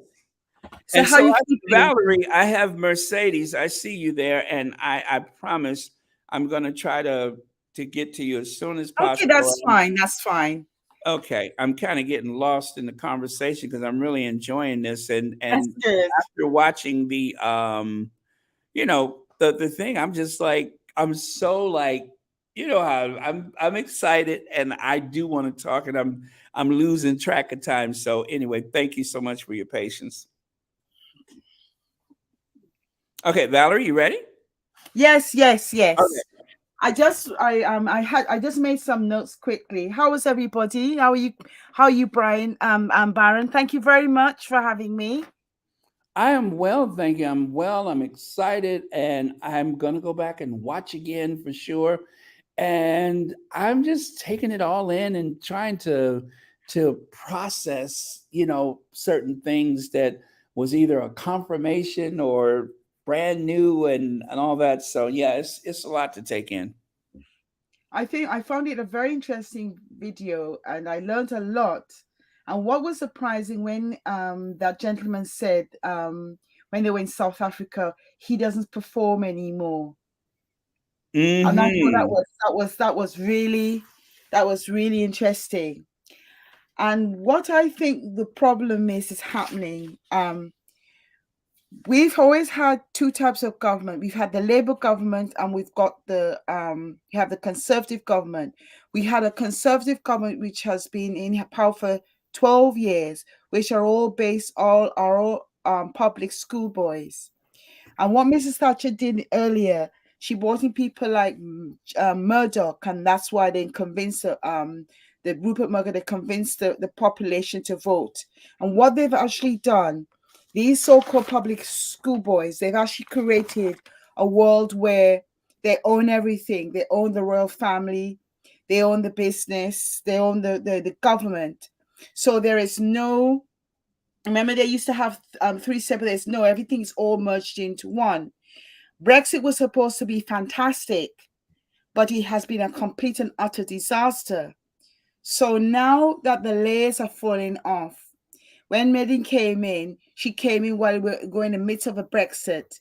And now you're seeing, and now people all over the world are seeing England for what, the United Kingdom for what it is. And that is why there is this great rage, because they can't pretend behind and say that, oh, we're not racist. As my father always said, one of the problems he always said with England, he said that their racism is spiteful. We know that in America is overt, is you can know it's new, it's there. But in America, but in the United Kingdom, the racism is spiteful. It's not only that it's based on class. That's why, if you notice, they always keep on attacking footballers. The footballers should do much because some of them are black boys. They're very wealthy and they can't touch them. And, Right. And what they hate and that's one of the reasons of you, even when my parents came over in 50s, and my dad was saying that when he bought his house, they were painting, him and mom were painting outside, and then they said that this man came and said that you're showing us up because we haven't painted their houses for 25 years or something like that. And one of the biggest problem with United Kingdom, everything is based on class, and if you are from a certain demographic, you shouldn't have things. They may come to terms with if you're Jewish and have things, even if you're Asian, but if you're black, or you shouldn't have things at all. You shouldn't have nice things, nice clothes. You shouldn't have anything nice. So what the billionaires do, which are owned by the most of our media is 90% owned by billionaires, is right wing. They set the agenda of what people should have, and because now that we've got the you know, with the Queen's death, and we're now seeing how Harry and Meghan have been treated. We're seeing it, and now what she said about the racism, and everyone is trying to explain away it's not. And now what you are seeing now, people going on GB News, and they're telling about people telling them to play. And I think I saw a clip when Andrew Pierce and Camilla Tominey, this black woman, told them off and saying that she's sick and tired of white people telling her what is not racist. So everybody now is telling everybody off, and it's almost, I don't know, I think what they've actually done, them doing that video, it's almost giving people the strength to fight back. And also now, why they pushing the anger with Harry and Meghan. United Kingdom is falling apart. There are strikes everywhere. They're literally falling apart. And Charles now, every time he goes out, someone's throwing a negative. He is in serious trouble. Everything what the royal family has done was a performance, pretending, oh, I love God, and you're living a demonic life. The problem, what I find with the United Kingdom and thing, people like Meghan, who are very confident and they know what they're going. I think the British UK find it, the British UK, particularly the billionaire class, they find it very, very difficult when you get people like Meghan, people like my mom, people like my grandmother, people like there are loads of black women, loads of black people like that. They get very difficult. And they used to say when we were growing up, you're over ambitious, you're too ambitious, you think like this. And what they do every single thing to try and damp you down. And what we've noticed is that when black children are born, they are private, their thing. And as soon as they go into the school, they start to, by the time they're 15, 16, they've lost interest in school because of this constant microaggressions. And that's what they do all the time, because they want to control you and tap you down and dull your light and so on and so forth. And what is interesting, when she said she couldn't wear any bright colors and she mostly wore grays and camels, it's only when she went to Ireland I think she wore yellow, and when she went to then she also wore black. But and what the problem with them, they have a thing where it's only two people. The world is big and is big, but you must only have one light. One light must shine and the other one must be dulled. So this one must be dulled so this light can be shone. And the truth is, Meghan and Catherine are different people, and they can't accept different people. So they have to pit the one against the Duchess, the good Duchess and the bad Duchess. That's why they pit against her. And apart from that, what they hated about Meghan is, apart from she was divorcee, she was biracial, she was an older woman. She's a stunning woman. She's very, very beautiful. In actual fact, she looks younger than they do. They hated the fact that she ate well. They hated the fact that she slept well, she looked well. They hated the fact. And even when you see her, when she came out from when they got the awards, and look at her features, and you look at Catherine looks tired and old and worn. whereas she looks fresh and young. And what is sad, and what and Harry made a very good point. A lot of men married women which suited the mold. They married women to give them children, but they didn't marry women because they liked them. And that's another form of prostitution without being a prostitute, because you're selling your sleep with people you don't really like, and you're having these children. And what is sad, when you're doing all these different things, don't you think that the children you produce is causing all sorts of psychological damage, because these children are not the children you want? Right.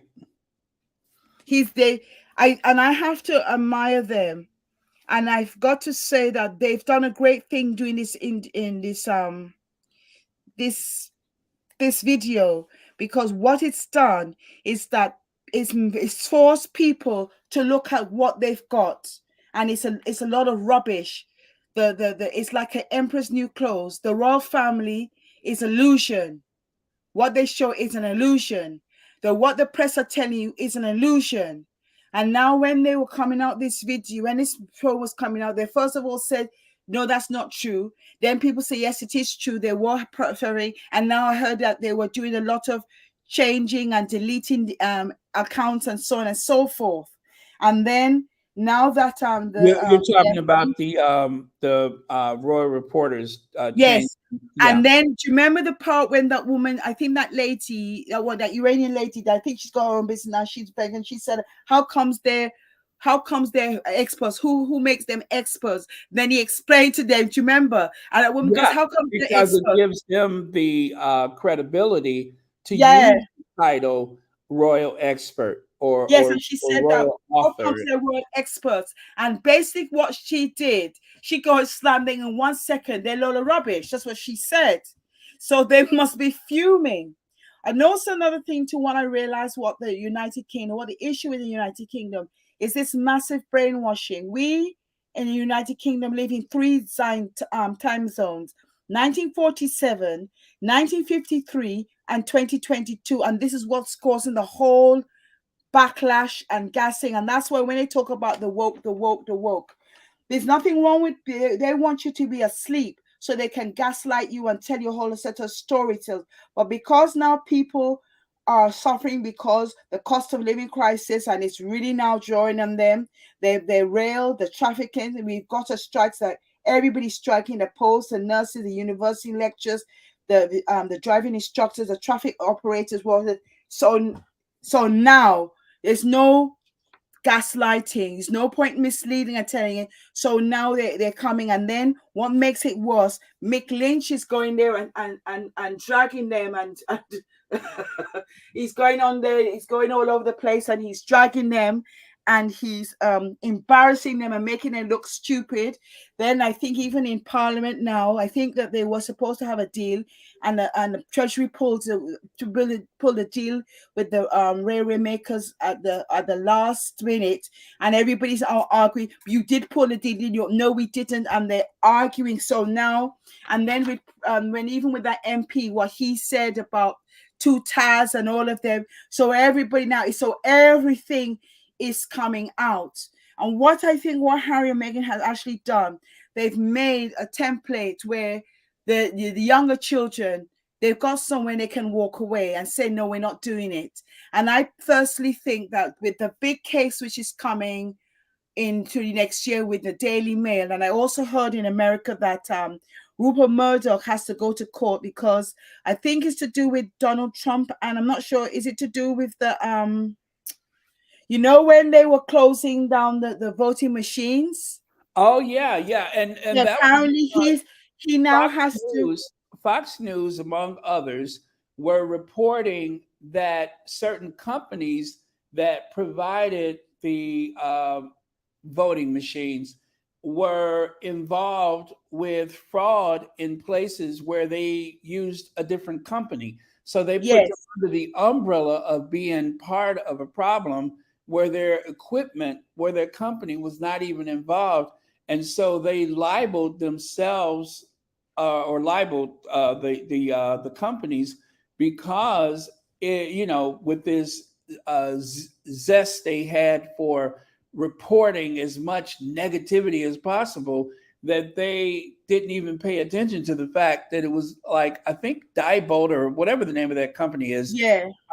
They would say that, oh, okay, this, I'm using them as an example, that this happened in this state and so on, and they weren't even servicing that state. And for those of you that are not from the U.S., I have to tell you, there is no universal type of voting in our country. Every state and every county decides how the ballot will look and who provides the service as a contractor to help with the votes. So some places you stick a pin through the paper and another, or ballot. In some places you mark it. In other places, it's electronic and you get a receipt. But there's no universal way it's done. So if you want to know why our elections can be so chaotic, essentially these systems do work, but they're easily corrupted. Or if that's not the case, we have what they call election judges that monitor the polls, usually, let's say, 2 Democrats, 2 Republicans, and they are there to monitor. Well, sometimes they go to the bathroom, and so they may come back and say, wait a minute. So there's all kind of ways that things can look bad. But by and large, in spite of all of that, most elections are fair and accurate. Well, apparently I heard now that he has to turn over the emails. So this is, everybody was saying and his timing is really good. So he's got to, and this is going to happen next year. So that's going to be a big case. Also, the case with the Daily Mail and how they used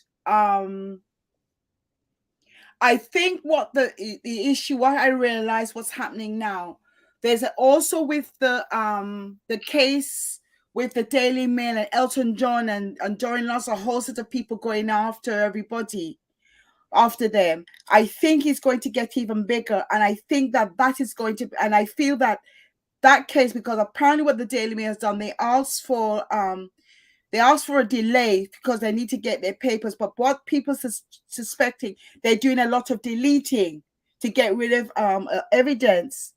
So, well, we have to say that is alleged. That's alleged. That's alleged. Also, it is also alleged that when the next government comes in, they have to change the electoral system, proportional representation. So a lot of things are really heating up. And I realized why they never wanted them to go to America. They never wanted them to make money, is because, as what you said, they had hoped that when they spent a year away, they would have come back, and they never did. And they are furious because what she's done, because they kept on saying that, when they said, if she don't like it, she could go back to America. If she don't like it, she should go back to America. Well, she has gone back to America, and he's gone with them. And what they don't want to accept is Harry was never happy with the system. Which he's validated himself. He's always said it. He didn't like it. He never liked it. That he gets physically ill, leaving a field of battle to return to London. He'd rather stay at the war. That's what he said. He spent 11 Christmases.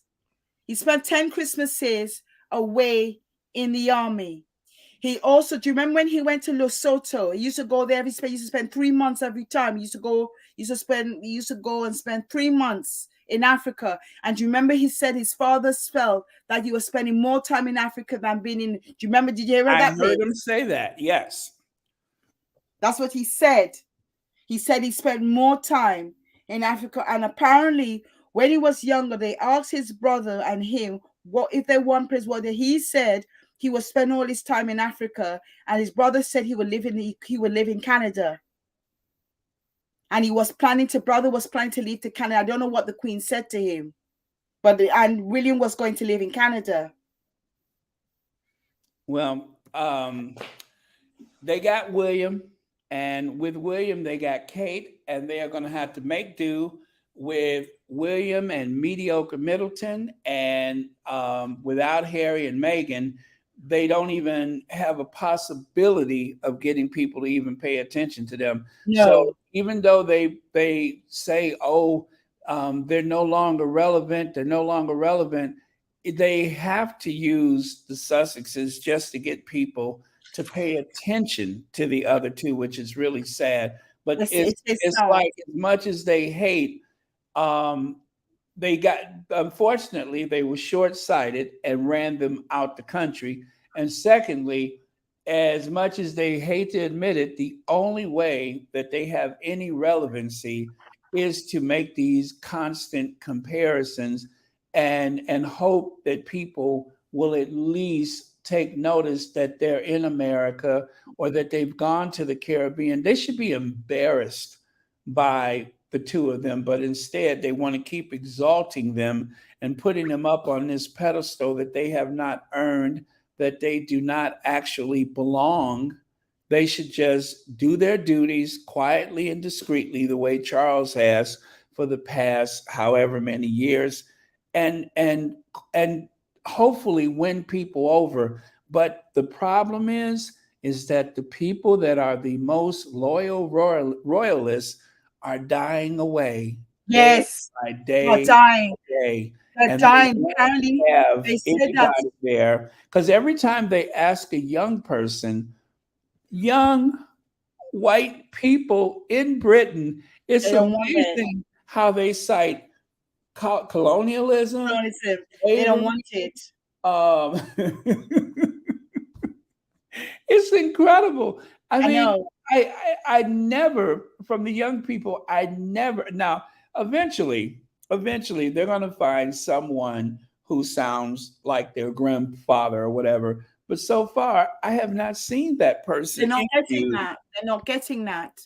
Yeah, Because you would think that in Scotland, when he went in Scotland, they're throwing the eggs into the eggs have been thrown in England. They've been thrown was thrown in Leicester, in Oxford. And then now with the census now, they said that I think it's Leicester and Birmingham. I think it's white people are the minority. And then Nigel Farage just how he's throwing a tantrum about it. And people just said, who cares? They don't really care. oh But then God, again, Camilla, I think what Camilla. Oh God, Camilla. I hope those eggs were organic. Oh God, they've ruined my cashmere coat, Camilla. I think another thing too, the problem I think I think what Charles is doing, he's literally because I think it was at one time I remember they were trying to push William should be before Charles. I Right? think what William is doing, I think what Charles is doing, he's actually letting William fail. That's what I think he's doing because you remember when they did the Caribbean tour? He Yes. went to Ireland and he was busy Irish dancing and he had a whale of a time in Ireland. Also, he was talking to you remember when he after when I think it was Michelle O'Neill, I think she from the Sinn Féin, she came and they paid their respects. And then they were said his mother was so loving. He said, yes. Apparently, she said that she said, I remember she said, yes, you didn't come to such a thing. He is he's really child boy.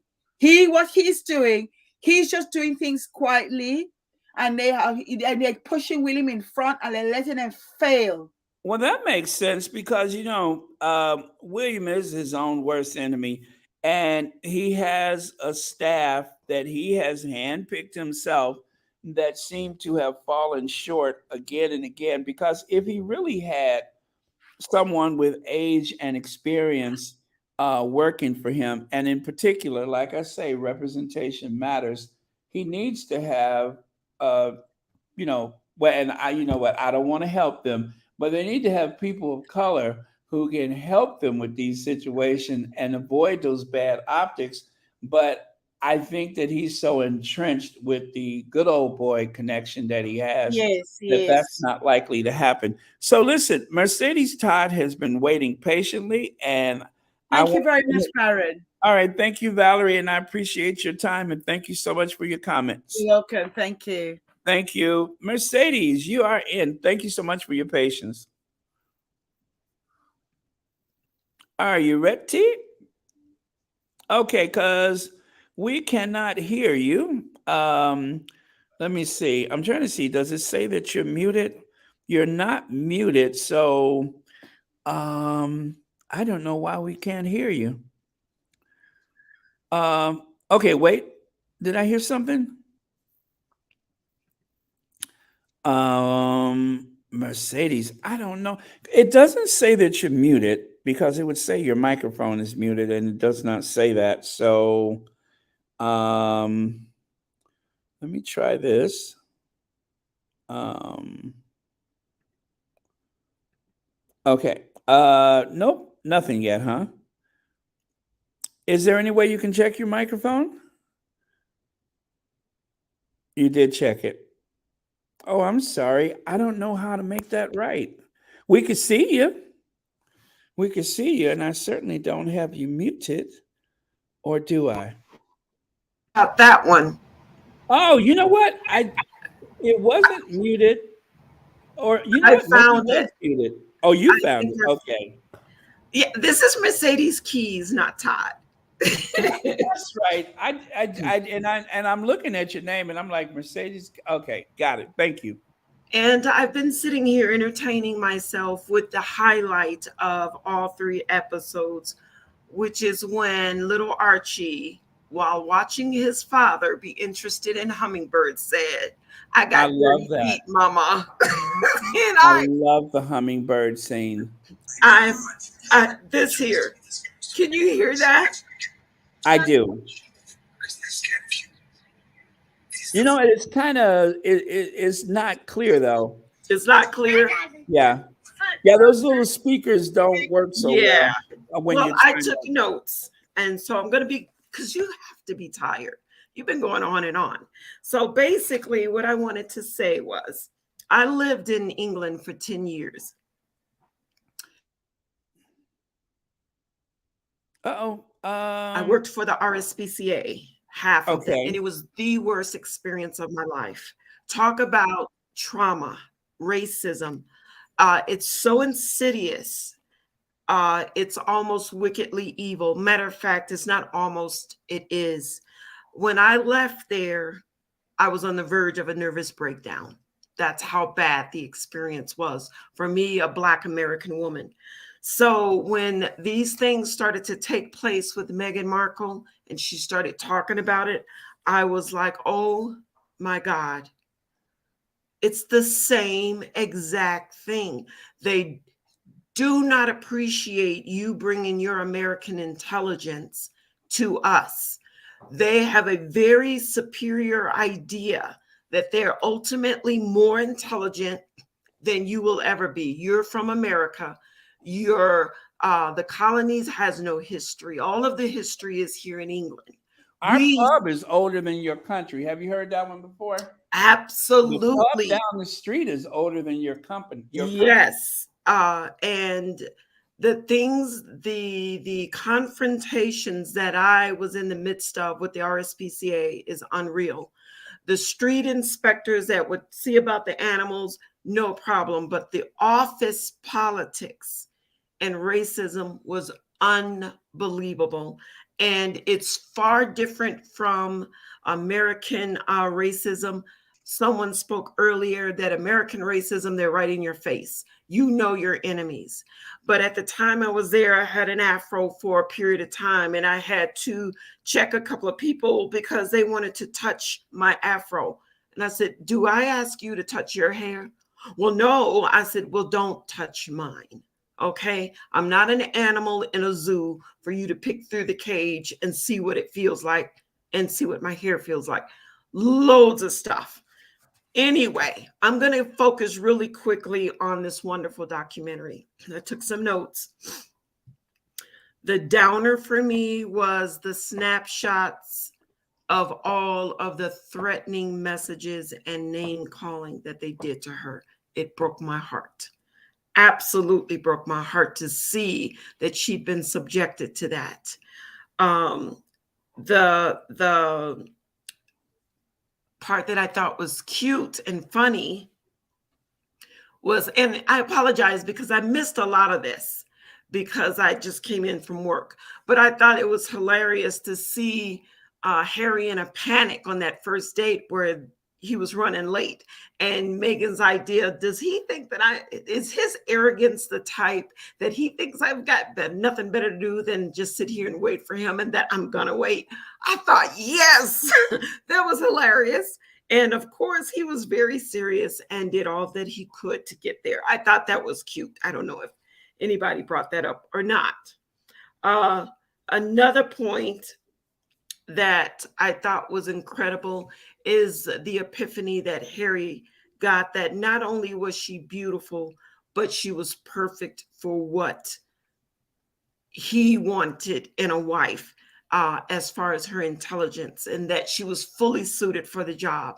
But her problem was she was Black or half Black. She was American, and simply put, especially Black Americans are not supposed to be more intelligent than them there in the UK, unfortunately. I was listening. Sorry. Uh-oh, that was my watch. Can you still hear me? Yes. Another thing that I wanted to point on, I wish they would drop the titles. I wish they'd let them go. And I wish that they would become, for instance, Archie Harrison Spencer, Rachel Meghan Spencer. I think they should drop it all and just become American Spencers, right? The branch, because he is Diana's revenge, is he not? Everything that Diana stood for her son is taking it up. And people say, oh, well, he's taking it from her. No, he's just picking it up where she left off. And he's doing it, an excellent job of it. And, you know, as far as the royal family is concerned, they remind me of petty high school students, which is, I feel like they're retarded to that time period. High school girls that are fighting for popularity, best dressed, who has better decorum, and the petty, mean and evil things they do to cut a person down who might be showing how insignificant and shallow they are in their pursuits. And that's what the royal family reminds me of, that high school period where you had so many young women who were vying for the most popular. And then they had their cronies, which is, you know, the British media.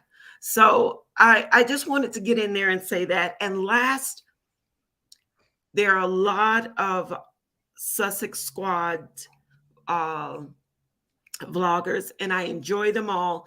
But I will say, Baron, you're the one that keeps me listening. I have a lot of things to do around my house, and I'm, you know, when I'm at work, and you're the one that I pop in, and then when I get home, this is not an insult, Baron, but I even turn you on to go to sleep at night. So, oh, no, I'm not insulted by that.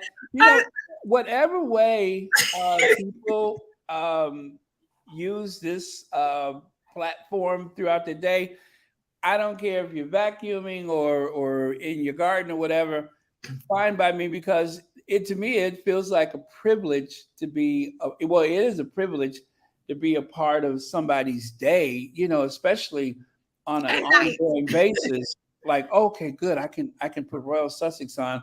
I'm glad for that. Well, it's the voice. You've got the voice that is easy to fall asleep on. Not to say you're boring, not at all, but it's soothing.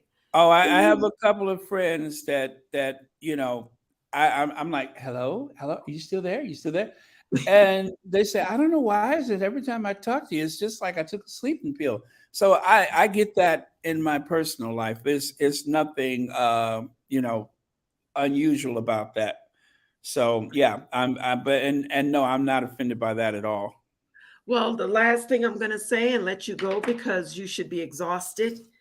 I've looked at William for a long time, even before he lost his hair.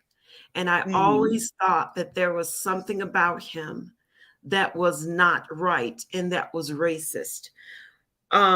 William not only resents Meghan, but he resents Catherine as well for not being as good as Meghan when he was subjected to finally marrying her, even when I don't think he wanted to, but he was running out of time, wasn't he?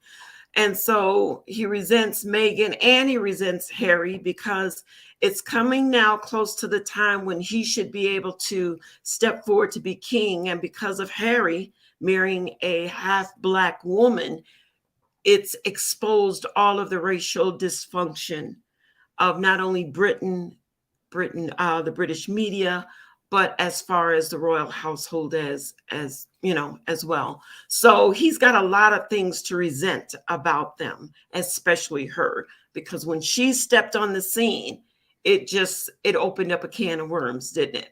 Yeah, and I suspect William believed that Harry, I don't want to say that Harry was his property, so to speak, but that Harry was bound and obligated to serve under him, to help him, and to go the places he doesn't feel like going until his children are old enough to do it themselves, to the likes of which at that point Harry would have been, Margaret Part 2, where he would have drank himself and smoked himself to death and been, reduced and treated so poorly by the courtiers who would have been emboldened, just like they were saying that Charles, who has served as a regent in all but name, would disparage his mother's household.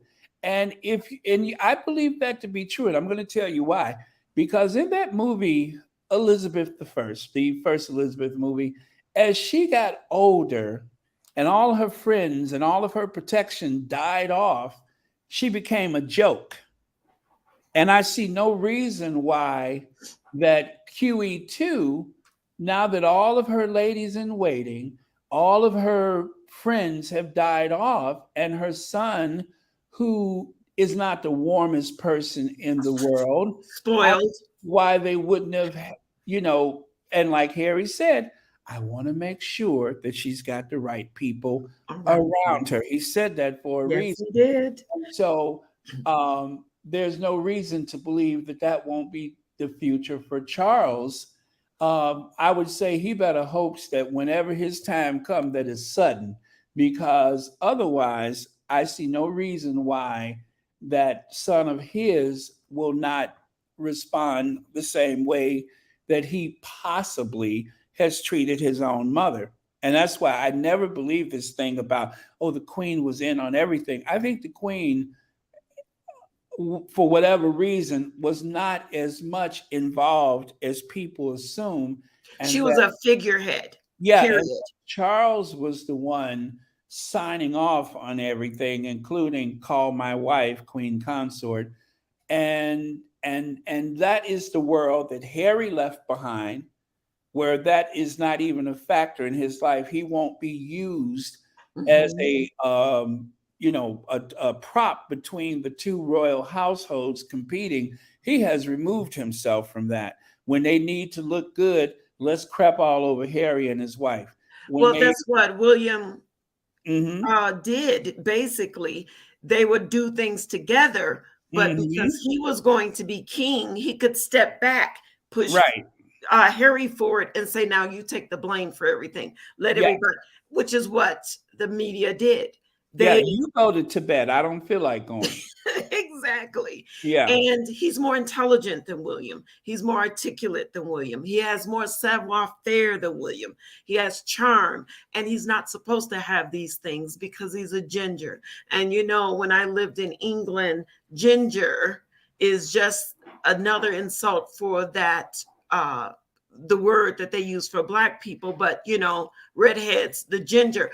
There was a comedian and a songwriter that I listened to when I was there. And he started singing the song and he started saying the letters that was in a certain name. And I was shocked. And then all of a sudden he said ginger instead of the other word. Okay. And I was so Wow. stunned. I was stunned because I'm like, what? And then when you look at the word that they use for us, for Black Okay. people, You and know, I had no idea. And I'm in my mind's eye, I'm like spelling it out as we speak. now write it down and then use the NI And pretend like I'm on Soul Train, right? exactly. And you'll see that ginger and the other word match. They're the same Okay. exact letters. I Wow. was like, Okay. what? That's that light skinned Harry. Light-skinned Harry. They've been Harry. treating him like that for a reason. Oh, and so yeah, but that's all I wanted to say. I've been trying to get on, but usually when you're live, I'm working. I drive a bus for a living in Colorado, and so by the time I get home, it's already been recorded. But I enjoy listening to it, and when I go to bed, I go to your channel, click on play all, and then I go to sleep. So then I wake up to I don't know which ones. They just play. So I'm probably have a lot to do with that 7 million plus. Oh yeah. Well, let's see how many. I think we're up to about 14 plus million views. Oh, I believe it. Yeah, it I should be like believe it. 14 and a half now, and almost 800 videos. Well, good job. I'm going to Thank be you. doing this myself soon as I can get everything established. I need to have everything just so I already have a channel to do with my publishing and my novels and everything, but I want to get into vlogging, and I really, really find that Harry and Meghan are a very interesting subject. I'm so proud of her, and I know her mother is proud of her. And I'm so happy that Doria was on this documentary. And I hope she has more to say, because that part where she said she wished she had spent more time talking to Meghan about the way it really is to be mixed race, right? To have Mhm. that Black in her. She said, I regret not having that talk with her, because she would have probably been more prepared had she had that talk. But she's Yeah. learning. And sometimes lessons learned the hard way are the ones that stick to you the Mhm. longest, right? You Yes, never forget. absolutely. So that's it. That's all I have to say. I'm still in my uniform from work. And I thank you so much. Well, thank you for being so patient, and I greatly appreciate everything that you said. And you know what? Keep listening to me, morning, noon, or night. Bedtime is fine by me, as long as you're hitting the like button. That's Yes. what matters. And my animal has had enough of me sitting here, so I have to give her some attention. Aw, cute, cute. She is a brat, and it's just her and I, the two of us. Okay. So I'm gonna let you go so I can see about her. Thanks a lot, and Thank everybody's you. comments. I enjoyed it immensely. You all have a Thank nice you. night. Good night. Okay, thank you so much, everyone who called in. And thank you for the contributions, everyone that gave a contribution. I greatly appreciate it. Please don't forget to hit the like button. Also, don't forget that if you're not subscribed, make sure that you are. Um, and of course, all of your likes and shares and subscriptions do help the channel. Yeah, we have been on for almost 4 hours, so I think it is about that time. Um, let's see. And Duchess of Success was holding, but it was so many people. I think she gave up on us. So, anyway, I'm going to go. Thank you, everybody. Thank you, moderators. Let me see.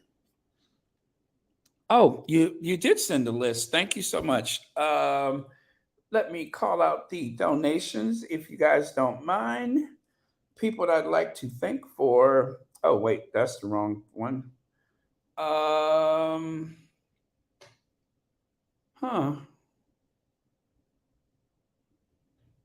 Okay. What am I looking for? Oh, yeah. Got it. All right. So thank you so much for your donations and memberships, including Connie Balmer, Elaine Parker, Legs, Joan Lawman, new member, Black Queen, Colorless, Joanne White, and LDSW. Thank you so much for the super chat. Oh, there you are on there right now. And Nash Singby, thank you so much for the I think it was a super chat. No, it was a super sticker. Thank you so much. So LDSW said, didn't Thomas Markle say on Australian television interview that the UK photo set him up? Well, they pulled that. So I can't really confirm or deny that because they did yank it off the air. Of course, I did save a copy, but that may go into some kind of litigation or something like that. So I don't think it would be fair to comment on that. But from what I recall, I do believe it had something to do to the wedding, but I don't want to say yay or nay, but that is what the big assumption is. So thank you for the reminder. And I can't wait until it all comes out in a court of law. I can't wait till a few of these things hit a court of law. Okay, well, good night, you guys. Thank you so much. I am going to look for a last comment.